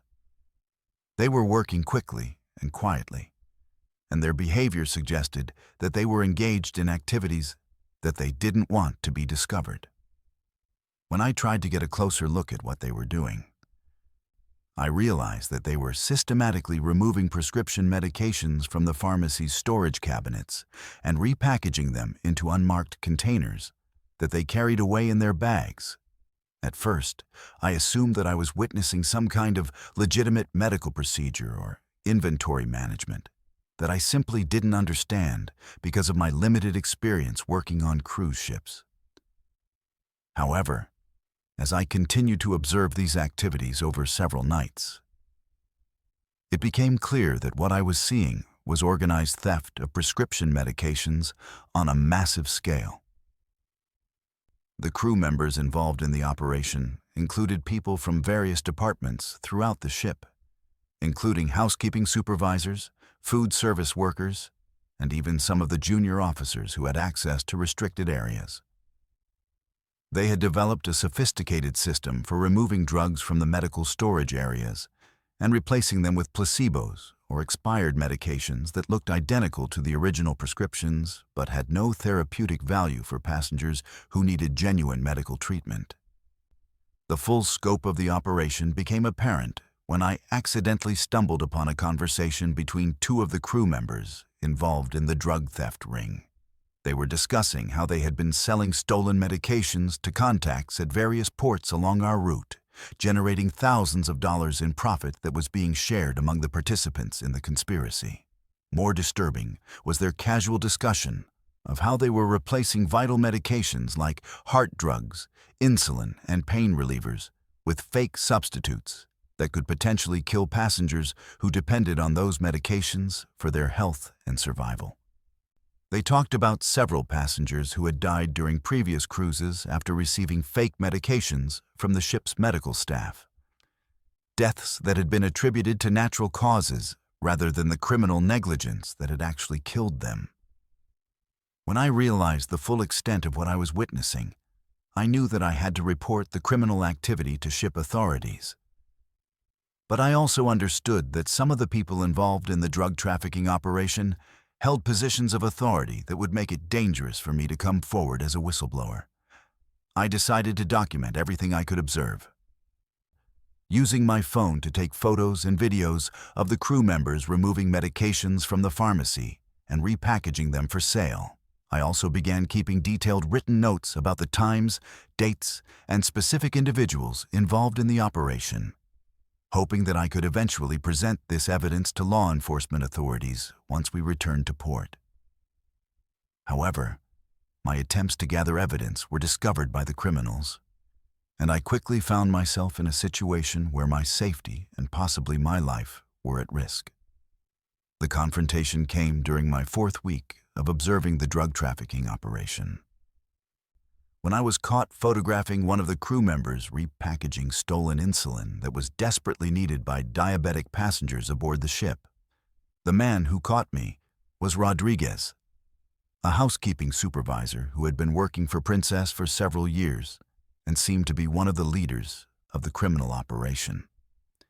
Instead of trying to explain away what he was doing or deny his involvement in the drug theft, Rodriguez immediately threatened me with violence if I reported what I had seen to anyone in authority. He told me that several crew members who had discovered the operation in the past had suffered accidents that had either killed them or left them so badly injured that they were unable to work and had been quietly discharged from the ship at remote ports where they couldn't get help from authorities. Rodriguez made it clear that I had 2 choices. I could either join the criminal operation and share in the profits from selling stolen medications, or I could suffer the same fate as the previous crew members who had tried to expose the drug trafficking ring. To demonstrate that his threats were serious, he showed me photos on his phone of crew members who had been beaten, stabbed, and in one case apparently thrown overboard after they had refused to participate in the criminal conspiracy or had threatened to report it to authorities. The photos were horrifying evidence of violence that had been inflicted on people who had tried to do the right thing. And Rodriguez made it clear that he had no qualms about ordering similar violence against me if I didn't cooperate with his demands. Faced with the choice between participating in criminal activity that was potentially killing innocent passengers or risking my own life by refusing to cooperate, I made the decision to pretend to go along with the operation while secretly planning to escape from the ship and report everything to law enforcement at our next port. Rodriguez assigned me specific tasks within the drug trafficking operation, including helping to repackage stolen medications and disposing of evidence that could link the crew members to the thefts. As I participated in these activities, I continued to document everything I could, taking additional photos and gathering more detailed information about how the operation worked and who was involved at various levels of the conspiracy. The most horrifying aspect of the drug trafficking ring was learning about the passengers who had died as a direct result of receiving fake medications instead of the life-saving treatments they needed. Rodriguez and the other criminals kept detailed records of their activities, including lists of passengers who had been given placebos instead of real medications and the dates when those passengers had subsequently died from medical emergencies that could have been prevented with proper treatment. I saw documentation of diabetic passengers who had died from insulin shock after receiving fake insulin, heart patients who had suffered fatal cardiac events after their heart medications were replaced with sugar pills, and cancer patients who had died agonizing deaths after their pain medications were stolen and replaced with worthless substitutes. The criminal operation had been going on for years across multiple ships in the Princess Fleet, with crew members being transferred between vessels to spread the drug trafficking network throughout the cruise line's operations. The profits from selling stolen medications were enormous, with some individual crew members earning more from drug trafficking than they made from their legitimate cruise ship salaries. The operation was protected by a network of corrupt officers and supervisors who received portions of the profits in exchange for their silence and cooperation in covering up the crimes. Passengers who complained about ineffective medications or medical treatment were dismissed as hypochondriacs or drug seekers, and their deaths were routinely attributed to pre-existing conditions rather than the criminal negligence that had actually killed them. My escape from the criminal operation came when we docked in Juneau, Alaska, and I was able to slip away from the ship during a brief shore leave period. I immediately went to local law enforcement authorities and turned over all of the evidence I had gathered documenting the drug trafficking ring and the murders that had resulted from passengers receiving fake medications.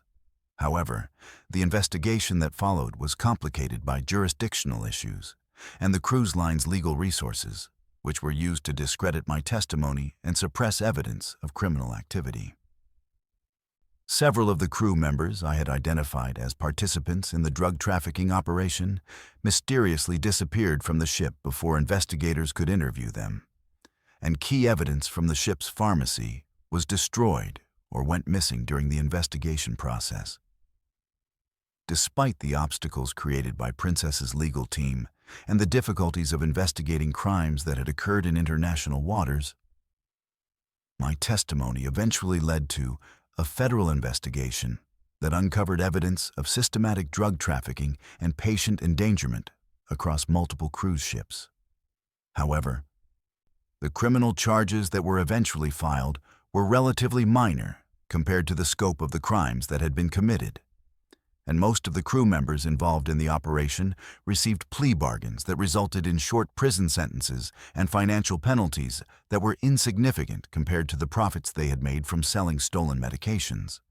The cruise line itself faced only regulatory sanctions and civil lawsuits that amounted to little more than the cost of doing business. And there was no meaningful reform of the systems that had allowed the criminal operation to flourish for years without detection. The experience of working on that cruise ship and discovering the drug trafficking operation changed my entire perspective on corporate crime and the vulnerability of ordinary people who trust large companies with their safety and well-being. I realized that the passengers who had died from receiving fake medications had trusted Princess to provide them with legitimate medical care, never imagining that crew members were stealing their medications and replacing them with worthless placebos that would kill them. The fact that this criminal operation had been allowed to continue for years, with dozens of passengers dying preventable deaths, demonstrated the extent to which cruise lines prioritize profits over passenger safety and the lives of the people who trust them with their vacations and their health. I never returned to work on cruise ships after that summer, and I still have nightmares about the passengers who died because of the greed and criminality of people who were supposed to be taking care of them during what should have been the happiest times of their lives.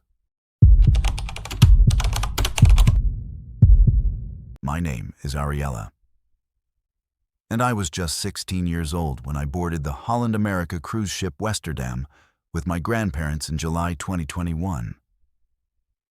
Excited about what I thought would be a relaxing family vacation along the Pacific coast. As a teenager who had grown up with social media and smartphones, I was constantly connected to the internet and spent most of my free time chatting with friends online and sharing photos of my daily activities. What started as innocent vacation posts and casual conversations with new online friends quickly escalated into a nightmare that taught me how dangerous the digital world can be, especially when predators have physical access to your location and can use technology to turn a cruise ship into an inescapable prison. The horror began on my second day at sea, when I connected to the ship's Wi-Fi network and started sharing photos and updates about my cruise experience with my followers on various social media platforms. I had always been careful about online safety, never sharing personal information like my home address or school name with strangers on the internet. But the excitement of being on my first major cruise made me less cautious than usual about posting location-specific content. I shared photos of my cabin, the ship's pools and restaurants, and scenic views from our route along the California and Oregon coastlines. I also joined several chat rooms and messaging apps that were popular with cruise ship passengers, where people would share tips about onboard activities and coordinate group meetups at various locations throughout the ship. It seemed like a harmless way to meet other travelers and enhance my cruise experience. But I had no idea that I was providing detailed information about my whereabouts and activities to someone who was using that information to track my movements and plan a systematic stalking campaign that would terrorize me for the remainder of the voyage. The first contact came through a direct message on Instagram from someone using the handle Sea Watcher, who claimed to be a fellow passenger on the Westerdam who had seen my cruise photos and wanted to meet up for activities around the ship. The profile appeared to belong to someone in their early 20s, with photos that showed a clean-cut young man in various travel destinations around the world. His messages were friendly and respectful, asking about my favorite spots on the ship and suggesting places where we might run into each other during the cruise. At first, I was flattered by the attention and excited about the possibility of making a new friend during my vacation. However, as our conversations continued, I began to notice that Sea Watcher knew more about my activities and location than someone would be able to learn from my public social media posts alone. He would mention specific details about what I had been wearing on particular days, where I'd eaten meals, and who I had been spending time with, information that could only have been gathered through direct observation rather than online stalking. When I asked him how he knew these details, he would claim that he had seen me around the ship and had been trying to work up the courage to approach me in person. Initially, I thought this explanation was plausible and even somewhat romantic. But as the messages became more frequent and more detailed, I began to realize that someone was watching me constantly and documenting my every move throughout the ship. The messages also began to take on a more threatening tone, with Sea Watcher making comments about how vulnerable I looked when I was alone. and how easy it would be for someone to approach me in isolated areas of the ship where other passengers rarely ventured. The situation became genuinely terrifying when Sea Watcher began sending me photos that he claimed to have taken of me during the cruise, images that showed me in locations and situations where I had no memory of seeing anyone with a camera or phone pointed in my direction. The photos were taken from concealed positions and angles that suggested someone had been hiding while taking them. And some of the images captured me in private moments when I thought I was unobserved. One photo showed me on my cabin's balcony in my pajamas, taken from a position that could only have been accessed by someone with unauthorized access to restricted areas of the ship. Another image had been taken while I was swimming in one of the ship's pools, shot from below the waterline in a way that was clearly intended to capture inappropriate content for sexual purposes. When I tried to block Sea Watcher on Instagram and other social media platforms, the messages simply moved to different accounts and platforms, demonstrating that this person had access to multiple identities and was prepared to continue the harassment through whatever means necessary. The messages also began appearing on messaging apps that I hadn't shared with anyone, suggesting that my phone had been somehow compromised or that someone was monitoring my internet activity through the ship's Wi-Fi network. Most disturbing was when Sea Watcher began sending me photos and personal information about my grandparents, including images of them in their cabin and details about their daily routines that could only have been gathered through extensive surveillance of our entire family group. I finally worked up the courage to tell my grandmother about what was happening, and she immediately contacted ship security to report that I was being stalked and threatened by someone who appeared to have unauthorized access to passenger information and restricted areas of the vessel. However, the response from the security team was frustratingly inadequate and seemed designed more to minimize the cruise line's liability than to actually protect me from a dangerous predator.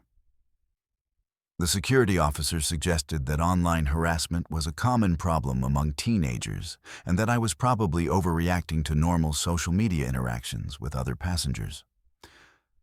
When I showed them the photos that Sea Watcher had sent me, they claimed that these images could have been taken by anyone with a camera and didn't necessarily prove that someone was engaged in systematic stalking behavior.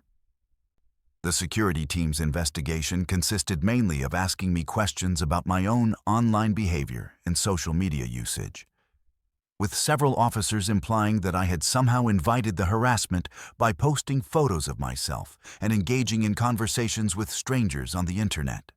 They seemed more concerned about whether I had been violating the cruise line's terms of service by sharing location-specific information than about the fact that someone was using that information to stalk and threaten a minor passenger. When I asked what specific steps they were taking to identify and stop Sea Watcher, they claimed that tracking online harassment was extremely difficult in international waters and that they didn't have the technical resources to investigate cyber crimes that involved multiple social media platforms and messaging apps. The harassment escalated dramatically after I reported it to security, suggesting that Sea Watcher either had access to information about my complaint or was connected to someone within the ship's staff who was keeping him informed about the investigation. The messages became more explicit and threatening, with detailed descriptions of sexual violence that the stalker claimed he wanted to inflict on me and my grandmother. He began sending photos of weapons that he claimed to have brought aboard the ship, along with detailed plans for how he intended to gain access to our cabin and assault us while the ship was in international waters where law enforcement response would be delayed or impossible. The messages also included information about our travel plans after the cruise, including flight numbers and hotel reservations that weren't publicly available and could only have been accessed through cruise line databases or by someone with connections to travel industry professionals.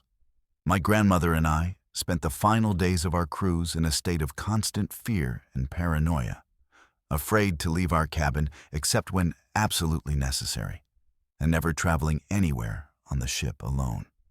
We changed our daily routines completely, avoiding the public areas and activities that we had been enjoying earlier in the voyage. and we began eating all of our meals through room service to minimize our exposure to other passengers and crew members. Despite these precautions, we continued to receive evidence that we were being watched and followed, including photos that showed us in supposedly secure areas of the ship and messages that described our conversations and activities in real time as they were happening.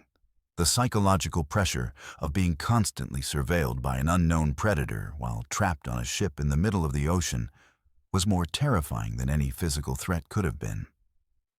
The most disturbing revelation came when Sea Watcher revealed that he wasn't working alone, but was part of a network of crew members and passengers who were collaborating to identify and target vulnerable travelers for harassment and abuse. He sent me screenshots of group chats where multiple people were sharing photos and personal information about female passengers, rating their attractiveness and discussing strategies for approaching them or gaining access to their cabins. The conversations revealed that this predatory network had been operating on Holland America's ships for years, with participants sharing information and coordinating activities across multiple cruises and itineraries. Some of the messages discussed previous victims who had been sexually assaulted or who had simply disappeared during cruises, with the perpetrators expressing satisfaction about getting away with serious crimes because of the jurisdictional complications involved in investigating incidents that occur in international waters. When we finally disembarked in Los Angeles, I immediately turned over all of the evidence I had collected to FBI agents who were waiting at the port.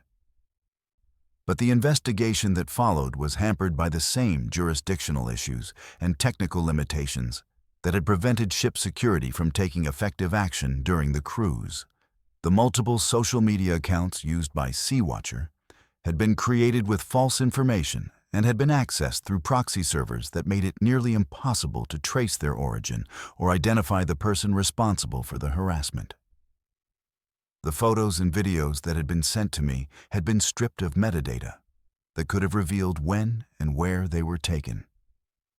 And the messaging platforms that had been used to communicate with me had policies that prevented law enforcement from accessing user information without extensive legal proceedings that could take months or years to complete. Holland America's cooperation with the investigation was minimal and seemed designed primarily to protect the cruise line's reputation rather than help identify the predators who were operating on their ships. The company's legal team claimed that they had no responsibility for criminal activity conducted by passengers or crew members using third-party internet services. And they argued that online harassment was outside the scope of their security obligations to passengers. They refused to provide passenger and crew lists that could have helped investigators identify potential suspects, citing privacy concerns and corporate policies that prevented sharing customer information with law enforcement agencies. The cruise line also claimed that their Wi-Fi network logs were automatically deleted after short periods and were therefore unavailable for analysis by investigators who were trying to trace the source of the harassing messages. The psychological impact of being stalked and threatened by unknown predators while trapped on a cruise ship far from any possibility of help or escape has affected my mental health and my ability to trust other people in ways that continue to impact my daily life years after the incident. I developed severe anxiety about traveling and being in unfamiliar places where I might be vulnerable to similar predatory behavior. And I became extremely cautious about my online activities and social media usage. The knowledge that there are organized networks of predators operating on cruise ships and using technology to identify and target vulnerable passengers has made me aware of dangers that most people never consider when they book what they think will be relaxing vacations on the high seas.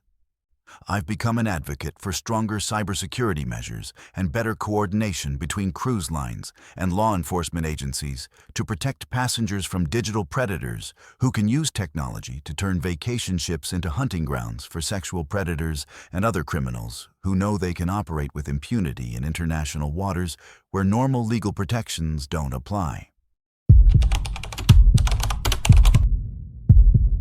My name is Nathaniel, And at 52 years old, I thought my 20-year career as a maritime safety officer had prepared me for every possible emergency scenario that could occur aboard a cruise ship. I had worked for various cruise lines throughout the Mediterranean, conducting safety inspections, overseeing lifeboat drills, and ensuring that all emergency equipment met international maritime safety standards. When I was hired by Virgin Voyages in early 2022 to serve as Chief Safety Officer aboard the Scarlet Lady during its Mediterranean routes, I believed I was joining a progressive cruise line that prioritized passenger safety above all other considerations. What I discovered during my routine inspection of the ship's emergency equipment was evidence of deliberate sabotage that suggested someone was planning to create a maritime disaster that would kill thousands of innocent passengers. And my attempts to prevent this catastrophe led to a conspiracy that reached the highest levels of the cruise industry and threatened my own life in ways I never could have imagined. The Scarlet Lady was Virgin's flagship vessel, a relatively new ship that had been designed with state-of-the-art safety systems and emergency equipment that exceeded most international maritime safety requirements. The ship carried over 2,800 passengers and crew members during peak season, making it one of the larger vessels operating in the Mediterranean market during 2022. My responsibilities included conducting weekly inspections of all safety equipment, supervising monthly lifeboat drills, and ensuring that all crew members were properly trained in emergency procedures that could save lives in the event of fire, flooding, or other disasters at sea. It was during one of these routine inspections in mid-July that I made a discovery that would change everything I thought I knew about cruise ship safety and the lengths to which criminals would go to commit mass murder for financial gain. I was conducting my standard inspection of the port-side lifeboats when I noticed that several of the emergency release mechanisms had been tampered with in ways that would prevent the boats from being properly deployed during an actual emergency. The sabotage was sophisticated and subtle, designed to look like normal wear and tear rather than deliberate criminal activity. But my years of experience with maritime safety equipment made it immediately obvious that someone with detailed technical knowledge had systematically compromised the lifeboat's ability to function when they were needed most. The release cables had been partially severed using tools that left cuts designed to look like natural metal fatigue, and several of the hydraulic systems that powered the deployment mechanisms had been drained of fluid and filled with substances that would cause complete system failure under the stress of an actual emergency deployment. As I continued my inspection, I discovered that the sabotage wasn't limited to just a few lifeboats, but extended throughout the ship's entire emergency evacuation system. Life rafts had been punctured with small holes that were sealed with temporary patches designed to fail when the rafts were inflated. Emergency communication systems had been disabled in ways that would prevent distress calls from being transmitted during a crisis. And even the ship's fire suppression systems had been compromised to ensure that fires would spread rapidly through passenger areas before effective countermeasures could be implemented. The scope and coordination of the sabotage made it clear that multiple people with access to restricted areas of the ship had been working together for an extended period to systematically destroy the safety systems that passengers depended on for their survival in emergency situations. I immediately reported my findings to the ship's captain, expecting him to order an immediate investigation and emergency repairs to restore the compromised safety systems.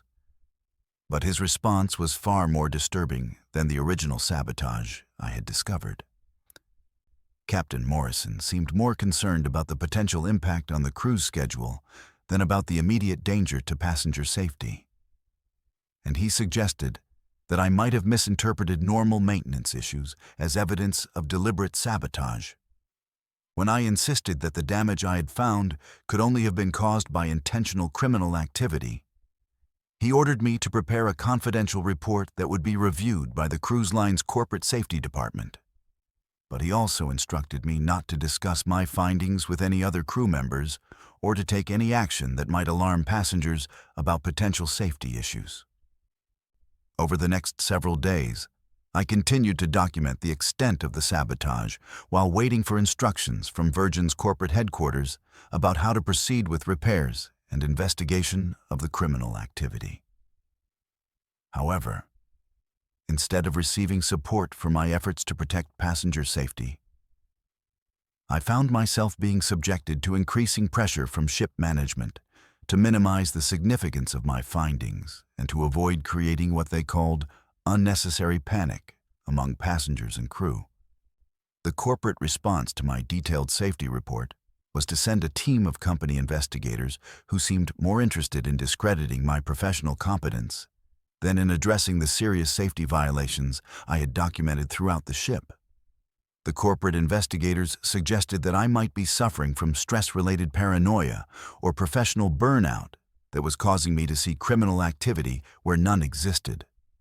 And they produced alternative explanations for each piece of evidence I had gathered that attributed the equipment failures to normal wear, manufacturing defects, or routine maintenance errors. They brought in other safety experts who contradicted my findings and suggested that the emergency equipment was functioning within acceptable parameters despite the obvious signs of sabotage that I had documented. When I refused to accept their alternative explanations and continued to insist that passengers were in immediate danger, the investigators began to question my mental stability and suggested that I might need to be relieved of my duties for psychological evaluation. The most disturbing revelation came when I accidentally overheard a conversation between Captain Morrison and one of the corporate investigators that made it clear the sabotage was not the work of unknown criminals, but part of a coordinated insurance fraud scheme that involved senior management within Virgin Voyages itself. They were discussing timeline issues related to what they called the incident, and their conversation revealed that the sabotage had been planned and executed by company employees as part of a scheme to deliberately sink the ship in a way that would appear to be an accidental maritime disaster. The insurance payout from such a disaster would be enormous, potentially exceeding the value of the ship itself, and the deaths of passengers and crew members would be written off as tragic but unavoidable casualties of a maritime accident rather than victims of premeditated mass murder. I realized that I had stumbled upon a conspiracy that reached the highest levels of the cruise line's corporate hierarchy, and that my efforts to protect passenger safety were threatening a criminal scheme worth hundreds of millions of dollars in fraudulent insurance claims. The conversation I had overheard also revealed that similar sabotage operations had been conducted on other ships in Virgin's fleet, resulting in what had been reported as accidental sinkings, but were actually deliberate acts of mass murder disguised as maritime disasters. The criminals involved in this conspiracy had been operating for years, systematically murdering passengers and crew members while collecting enormous insurance payouts and maintaining their reputations as leaders in the cruise industry. When I attempted to contact maritime safety authorities to report the criminal conspiracy, I discovered that my communications were being monitored and blocked by the ship's management, preventing me from sending distress signals or contacting outside law enforcement agencies. My cabin was searched multiple times, ostensibly for routine security inspections, but clearly designed to find and confiscate any evidence I had gathered about the sabotage and insurance fraud scheme. I was reassigned to duties that kept me away from the ship's safety equipment and prevented me from conducting further inspections that might reveal additional evidence of criminal activity.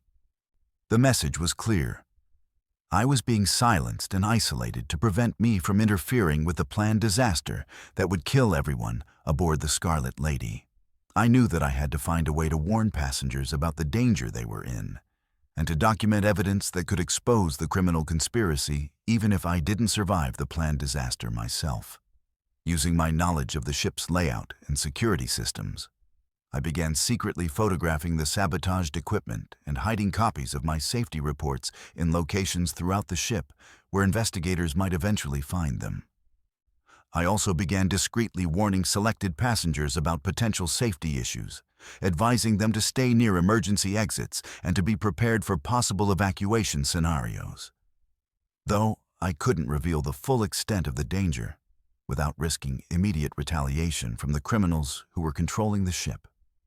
The planned disaster was scheduled to occur during our approach to Naples, when the ship would be in Italian territorial waters where the investigation would be handled by authorities who might be less thorough than other international maritime safety agencies.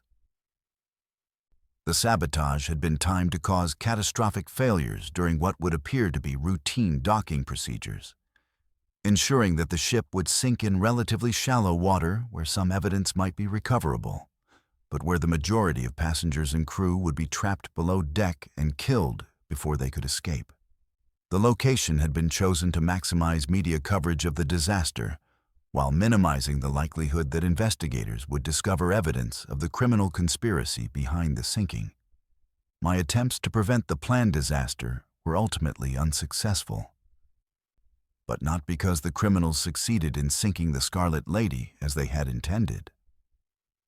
Instead, my warnings to passengers and crew members created enough awareness of potential safety issues that several people began asking questions and reporting concerns to outside authorities when we reached port in Rome.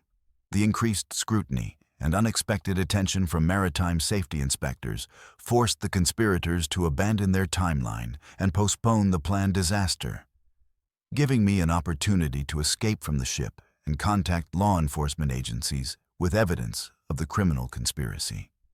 However, the investigation that followed was complicated by the cruise line's enormous legal resources and their ability to discredit witnesses and suppress evidence through corporate influence and media manipulation.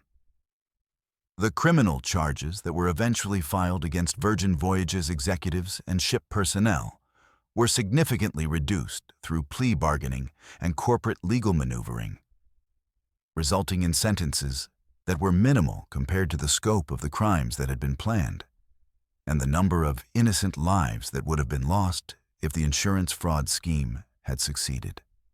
Several of the key conspirators simply disappeared during the investigation process, presumably fleeing to countries without extradition treaties where they could enjoy the profits from their previous maritime murders without facing consequences for their crimes. The Scarlet Lady itself was quietly sold to another cruise line and continued operating under a different name, with new safety equipment that replaced the sabotage systems, but with no acknowledgement of the criminal conspiracy that had nearly turned the ship into a mass grave for thousands of innocent passengers. The experience of discovering and trying to prevent a planned maritime disaster taught me that the cruise industry operates with levels of corruption and criminal activity that most passengers never imagine when they book what they think will be safe and enjoyable vacations on the high seas. The fact that senior executives within a major cruise line were willing to murder thousands of innocent people for insurance money, and that they had been successfully operating similar schemes for years without being detected, made me realize how vulnerable cruise passengers are to corporate criminals who know that maritime disasters are difficult to investigate and that the deaths of passengers in international waters can easily be attributed to accidents rather than deliberate murder. I never returned to work in the maritime industry after my experience with Virgin Voyages, but I continue to advocate for stronger oversight of cruise ship safety systems and more thorough investigation of maritime disasters that might actually be criminal conspiracies disguised as accidents. My name is Sutton, and I'm a 26-year-old woman from the Philippines who worked as a housekeeping supervisor aboard the AIDA Prima during its Northern Europe route in the summer of 2018. Like thousands of other Filipino workers, I had left my family behind to work on cruise ships, drawn by the promise of steady wages that would support my elderly parents and help pay for my younger sister's education back home. The contract I signed guaranteed decent working conditions, fair wages, and treatment that would comply with international maritime labor standards.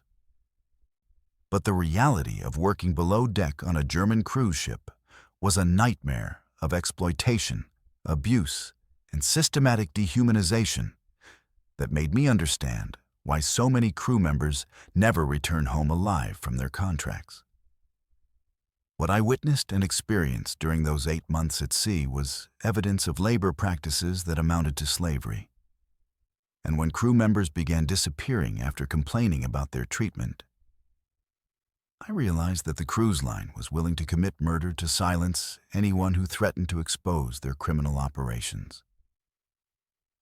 The crew quarters aboard the Aida Prima were located several decks below the passenger areas, in a section of the ship that passengers never saw and that was deliberately hidden from any inspectors or authorities who might visit the vessel during port calls. My cabin, which I shared with 3 other Filipino women, was barely 6 feet by 8 feet, with bunk beds stacked so close together that we could barely sit up without hitting our heads on the ceiling or the bunk above. There were no windows, no ventilation except for a small fan that barely moved the stale air, and the walls were so thin that we could hear every sound from the neighboring cabins where other crew members were crowded into equally inhumane living conditions. The bathroom facilities were shared among 20 women, with 2 toilets and 1 shower that rarely had hot water and frequently backed up with sewage that created health hazards that would never be tolerated in any civilized country. The working conditions were even worse than the living situations, with shifts that regularly lasted 16 to 18 hours per day, 7 days a week, for the entire duration of our 8-month contracts. As housekeeping supervisor, I was responsible for ensuring that a team of 12 Filipino women cleaned over 200 passenger staterooms each day, along with public areas, crew quarters, and maintenance spaces that were never seen by passengers but were essential to the ship's operation. We were given impossible quotas that could only be met by working at a pace that was physically and mentally exhausting. And any failure to meet these quotas resulted in salary deductions, additional work assignments, or threats of contract termination that would leave us stranded in foreign ports without means to return home to our families. The systematic abuse wasn't limited to impossible working conditions and slave wages. It extended to physical and sexual violence that was tolerated and even encouraged by the ship's management as a way to maintain control over the crew workforce. Filipino women were particularly vulnerable to this abuse because our employment contracts included clauses that made it virtually impossible to leave the ship or report misconduct to outside authorities without risking deportation and permanent blacklisting from maritime employment. The German officers and supervisors who controlled our working conditions treated us as property rather than human beings, and they used their absolute power over our employment and immigration status to force us into sexual relationships and other forms of exploitation that we had no means to resist or escape. I documented the abuse and exploitation systematically, keeping detailed records of the working hours, living conditions, and incidents of violence that I witnessed during my time aboard the Aida Prima. Filipino crew members were forced to work without proper safety equipment in dangerous areas of the ship. Exposed to toxic chemicals and mechanical hazards that resulted in injuries and illnesses that received no medical treatment and were not reported to maritime safety authorities. Women who became pregnant as a result of rape by officers were forced to continue working until they collapsed or were secretly taken off the ship at remote ports where their fate was unknown. Men who complained about the working conditions or tried to organize other crew members to demand better treatment were subjected to physical violence and intimidation that left them afraid to continue speaking out about the abuses they were experiencing. The disappearances began during my 4th month aboard the ship, when Maria Santos, a housekeeping worker who had been documenting the abuse and planning to report it to authorities when we reached Hamburg, simply vanished from the ship during an overnight voyage between Norwegian ports. The official explanation was that she had fallen overboard during rough weather, but several crew members had seen her being escorted to the ship's security office by German officers just hours before she was reported missing. The search for Maria was brief and perfunctory. And within days the ship's management had moved another Filipino woman into her bunk and assigned her duties to the remaining crew members as if she had never existed. Over the next several months, 6 more Filipino crew members disappeared under suspicious circumstances that were always attributed to accidents or voluntary departures that left no trace or documentation. Workers who had been vocal about the abusive conditions would suddenly be gone, with their personal belongings removed from their cabins and their names deleted from work schedules as if they had never been aboard the ship. When other crew members asked about these disappearances, they were told that the missing workers had been transferred to other ships or had requested early termination of their contracts. But no one ever received forwarding information or heard from these people again after they vanished from the Aida Prima. I realized that the missing crew members were being murdered to prevent them from exposing the labor abuses and criminal treatment that were standard operating procedures aboard the ship, and that my own documentation of these crimes made me a target for elimination. I discovered that the ship had a system for disposing of bodies that made use of the onboard waste management facilities, with human remains being processed through the same systems used to handle garbage and sewage that was discharged into the ocean during voyages in international waters. The German officers who controlled this operation had been murdering Filipino workers for years, confident that the deaths would never be investigated and that the families of the victims would never learn what had happened to their loved ones who had left home to work on cruise ships and simply disappeared. The disposal system was sophisticated and systematic, designed to eliminate any trace of the victims and make their deaths appear to be natural disappearances rather than murders. Bodies were dismembered in the ship's medical facility during night shifts, when most crew members were sleeping, then processed through industrial equipment that was normally used for food waste disposal. The remains were discharged into the ocean in areas where they would never be recovered, and the documentation of the victims was destroyed or altered to show that they had left the ship voluntarily at various ports. The officers responsible for these murders maintained detailed records of their activities, not out of remorse or accountability, but as a way to track their operations and ensure that no evidence remained that could link them to the deaths of the people they had killed.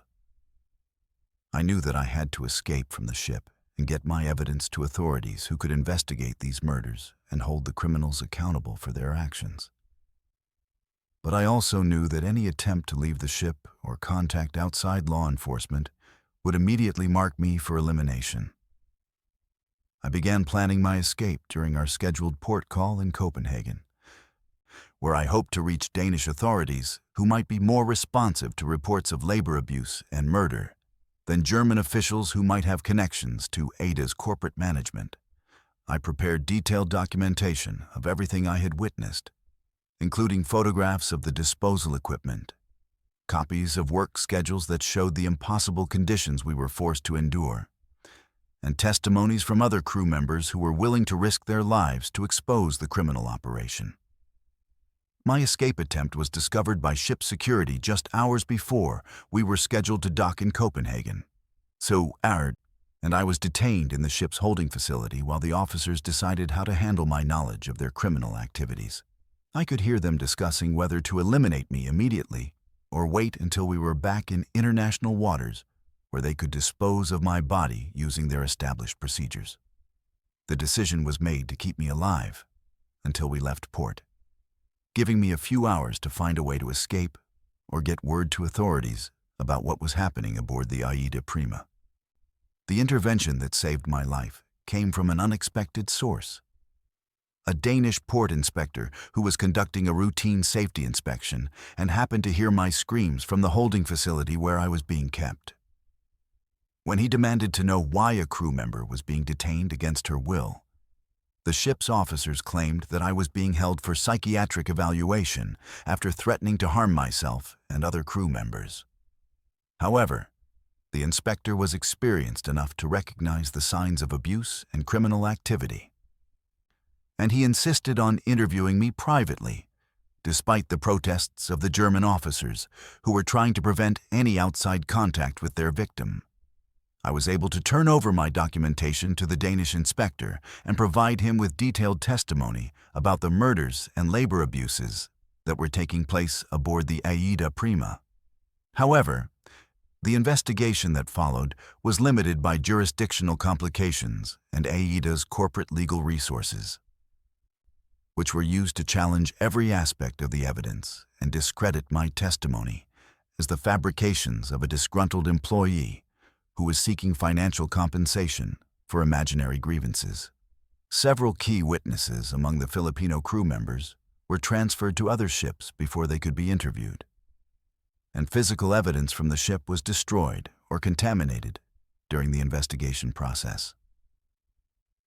The criminal charges that were eventually filed resulted in minimal penalties for Aida and short prison sentences for a few low-level officers who were portrayed as rogue individuals rather than participants in a systematic criminal operation that had been sanctioned by corporate management.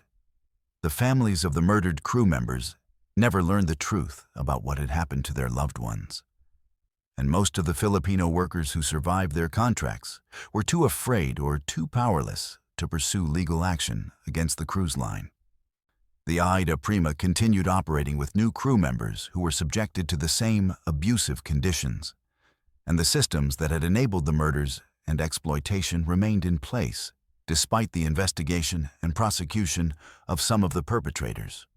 The experience of working on that cruise ship and witnessing the systematic murder of my fellow Filipino workers taught me that the cruise industry operates with levels of criminality and disregard for human life that most passengers never imagine when they book their vacations on these floating death traps. The people who clean their cabins, serve their food, and maintain their ships are often trapped in conditions that amount to slavery. And when they try to speak out about the abuse they suffer, they face retaliation that can include murder and disposal of their bodies in ways that ensure their families will never learn what happened to them. The fact that major cruise lines can commit these crimes with virtual impunity, protected by corporate legal resources and the complexities of maritime law, makes me wonder how many other Filipino workers have disappeared from cruise ships without ever being reported as missing or investigated as potential murder victims. My name is Diego, and I was the cruise director aboard the Costa Fascinosa during what would become known as the worst passenger crisis in the cruise line's history. Though the full truth of what happened during our final night in the Eastern Mediterranean has never been officially acknowledged by Costa Cruises or any maritime authority, I had been working in the cruise industry for 15 years, developing entertainment programs and managing passenger activities for thousands of guests who trusted me to provide them with safe, enjoyable experiences during their vacations at sea. What began as a routine 7-day Mediterranean cruise in September 2020 became a nightmare of human savagery and corporate negligence that demonstrated just how quickly civilization can collapse when people are trapped in a confined space with limited resources and no hope of immediate rescue. The events I witnessed during those final 18 hours changed everything I believed about human nature and convinced me that cruise ships are floating disasters waiting to happen when the systems that maintain order and safety inevitably fail. The Costa Fascinosa was carrying 2,600 passengers and 800 crew members when we departed from Barcelona on what was scheduled to be a leisurely voyage through the Mediterranean, with planned stops in Palma de Mallorca, Rome, Florence, and Monaco before returning to Spain. The passenger manifest included families with young children, elderly couples celebrating anniversaries, and groups of friends looking forward to a week of relaxation and entertainment in some of Europe's most beautiful coastal destinations. As cruise director, I was responsible for coordinating all onboard activities, managing the entertainment staff, and ensuring that passengers remained engaged and satisfied throughout their vacation experience. The first 6 days of the cruise proceeded exactly as planned, with successful shore excursions, well-attended shows and activities, and the kind of positive passenger feedback that made my job rewarding and fulfilling. The crisis began on our final full day at sea, when we were approximately 100 miles south of Monaco and scheduled to arrive at our home port the following morning. At around 11 p.m., the ship suffered what was initially reported as a minor electrical malfunction that caused temporary power outages in some sections of the vessel. However, within 30 minutes, it became clear that we were dealing with a complete systems failure that affected not only the electrical grid, but also the propulsion systems, navigation equipment, water treatment facilities, and communication arrays that connected us to the outside world. The captain's initial announcement assured passengers that the technical problems were temporary and that backup systems would restore normal operations within a few hours. But I could tell from the tone of his voice and the activity I observed among the crew that the situation was far more serious than anyone was willing to admit publicly. By midnight, the ship was dead in the water with no propulsion, no air conditioning, no refrigeration for food storage, and no means of communicating with Coast Guard authorities or rescue vessels that could provide assistance. The backup generators that should have maintained essential systems had also failed, leaving us completely dependent on battery-powered emergency lighting that would only last for a few hours. More critically, the water purification and waste management systems had shut down completely, meaning that we had no access to fresh drinking water and no means of disposing of human waste for over 3,000 people who were now trapped on a floating prison in the middle of the Mediterranean Sea. The realization that we were facing a survival situation rather than a temporary inconvenience began to spread among the passengers, and I could feel the mood aboard the ship changing from mild concern to genuine fear and desperation. The first signs of social breakdown appeared around 3 a.m., when passengers began demanding answers and solutions that neither I nor the ship's officers were able to provide. Groups of passengers had gathered in the main lounges and dining areas, and their conversations were becoming increasingly agitated as they realized that the ship's staff had no immediate plans for resolving the crisis or evacuating the vessel. Some passengers had access to satellite phones or emergency communication devices that allowed them to contact family members on shore. And word began to spread that the ship was not responding to radio calls from maritime authorities who were trying to coordinate rescue operations. The knowledge that we were effectively cut off from outside help, combined with the rising temperatures in the unventilated interior spaces and the growing concern about depleting food and water supplies, created an atmosphere of panic that I had never experienced during my years working on cruise ships. The situation deteriorated rapidly as the hours passed, and it became clear that rescue was not imminent, and that the ship's emergency supplies were completely inadequate for sustaining 3,000 people for an extended period without external support. By dawn on what should have been our final day, passengers had begun organizing themselves into groups based on nationality, age, and physical capability, with stronger individuals beginning to assert control over weaker passengers who were seen as competitors for the limited resources available on the ship. I watched as civilized, educated people who had been enjoying cocktails and entertainment just hours earlier began hoarding food and water, forming alliances based on mutual protection, and discussing strategies for securing access to the lifeboats and emergency equipment that might provide their only means of survival if the ship could not be rescued quickly. The violence began around noon on that second day, when a fight broke out in the main dining hall over access to the remaining food supplies that the kitchen staff had been trying to distribute fairly among the passengers. What started as an argument between two families escalated into a brawl involving dozens of people, and I realized that normal social conventions had completely broken down as fear and desperation took control of people's behavior. Several passengers were seriously injured during this initial confrontation, But with the ship's medical facilities operating on battery power and limited supplies, there was little that could be done to treat wounds or prevent infections that could become life-threatening in the unsanitary conditions that were developing throughout the vessel.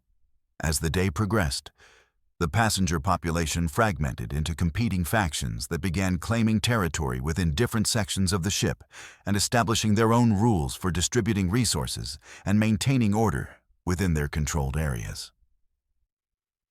The largest and most organized group was led by a German businessman who had convinced about 400 passengers to follow his leadership in exchange for promised protection and priority access to food and water supplies.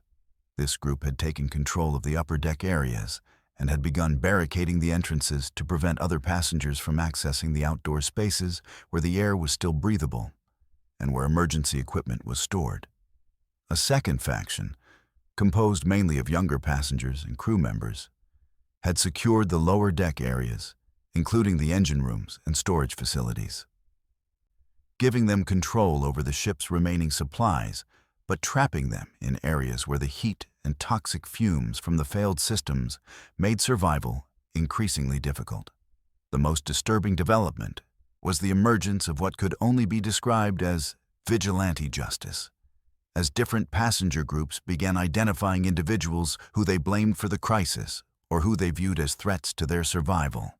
Several crew members who had been trying to maintain order and distribute resources fairly were attacked and beaten by passengers who accused them of hoarding supplies or planning to abandon the ship without evacuating everyone. I witnessed elderly passengers being physically assaulted and robbed of their medications and personal belongings by groups of younger travelers who had decided that survival of the fittest was the only viable strategy for dealing with the crisis. Women traveling alone were particularly vulnerable to sexual violence and exploitation, as some male passengers seemed to view the breakdown of normal authority structures as an opportunity to act on their worst impulses without fear of consequences. By the evening of the second day, the ship had essentially become a collection of armed camps, with different groups controlling access to various resources and facilities through the threat or use of violence against anyone who challenged their authority. The ship's officers had lost all effective control over the situation and had retreated to the bridge where they were attempting to restore communication systems and coordinate with potential rescue operations.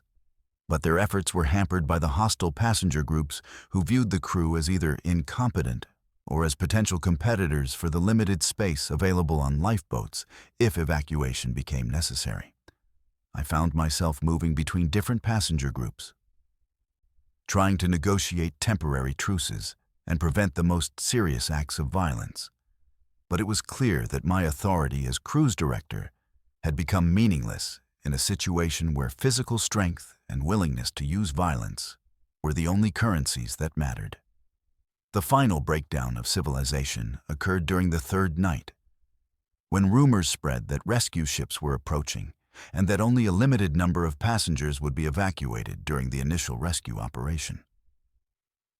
The prospect of potential salvation combined with the fear of being left behind triggered a complete collapse of the fragile alliances that had been maintaining some semblance of order among the passenger groups. Fighting broke out simultaneously in multiple areas of the ship as different factions attempted to secure control of the lifeboat stations and upper deck areas, where rescue helicopters would be most likely to attempt evacuations.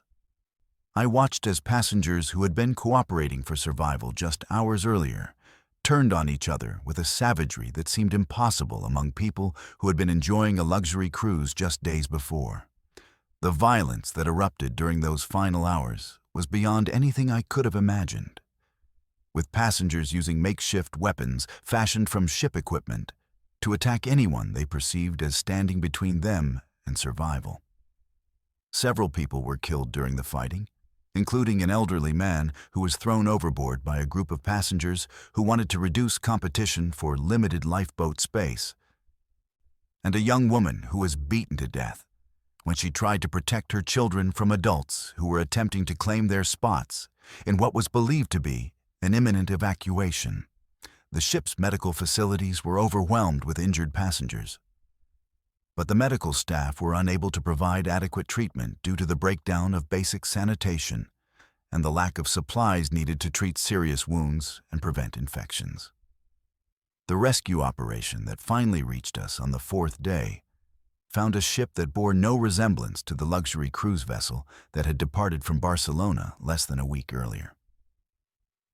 The passengers who were evacuated were traumatized, malnourished, and in many cases seriously injured from the violence that had consumed the ship during the previous 72 hours. Several dozen people were unaccounted for and presumed to have been killed during the fighting or to have died from injuries and medical conditions that could not be treated in the chaotic conditions aboard the ship. The official investigation into the incident focused primarily on the technical failures that had disabled the ship's systems, with minimal attention given to the social breakdown and violence that had occurred among the passengers during the crisis. The cruise line's response to the disaster was to emphasize the technical nature of the system's failures while downplaying the human element of what had occurred during the emergency. Passengers who survived the ordeal were offered financial settlements in exchange for signing non-disclosure agreements that prevented them from discussing the violence and social breakdown they had witnessed. And the media coverage of the incident focused on the heroic rescue operation rather than the disturbing behavior that had been displayed by ordinary people when faced with a survival situation. The families of passengers who had been killed during the violence were told that their loved ones had died from medical emergencies or accidents related to the ship's technical failures, with no acknowledgement that they had actually been murdered by fellow passengers who had reverted to primitive survival instincts when civilized society had collapsed around them.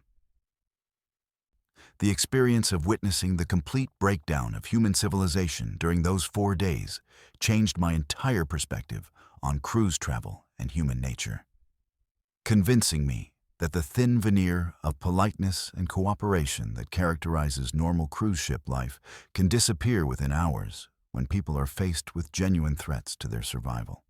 The fact that educated, affluent passengers could transform into violent savages so quickly demonstrated that cruise ships are fundamentally dangerous environments where thousands of people are trapped together with no means of escape if emergency situations overwhelm the systems and authority structures that maintain order and safety.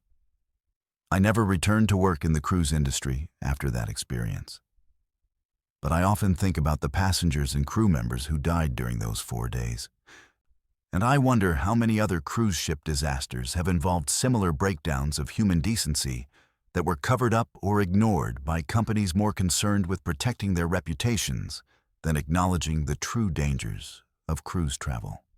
The Verified Fears family, I hope these 11 disturbing testimonies have opened your eyes to the dark realities that exist beneath the glossy surface of the cruise industry. If you found these stories as chilling as I did, make sure to subscribe to our channel for more terrifying true accounts that will keep you questioning everything you thought you knew about the world around you. And if you have your own cruise ship horror story or any other terrifying experience you'd like to share, don't hesitate to reach out to us. Stay safe out there, and remember, sometimes the most dangerous predators are the ones wearing uniforms and smiling while they serve you dinner.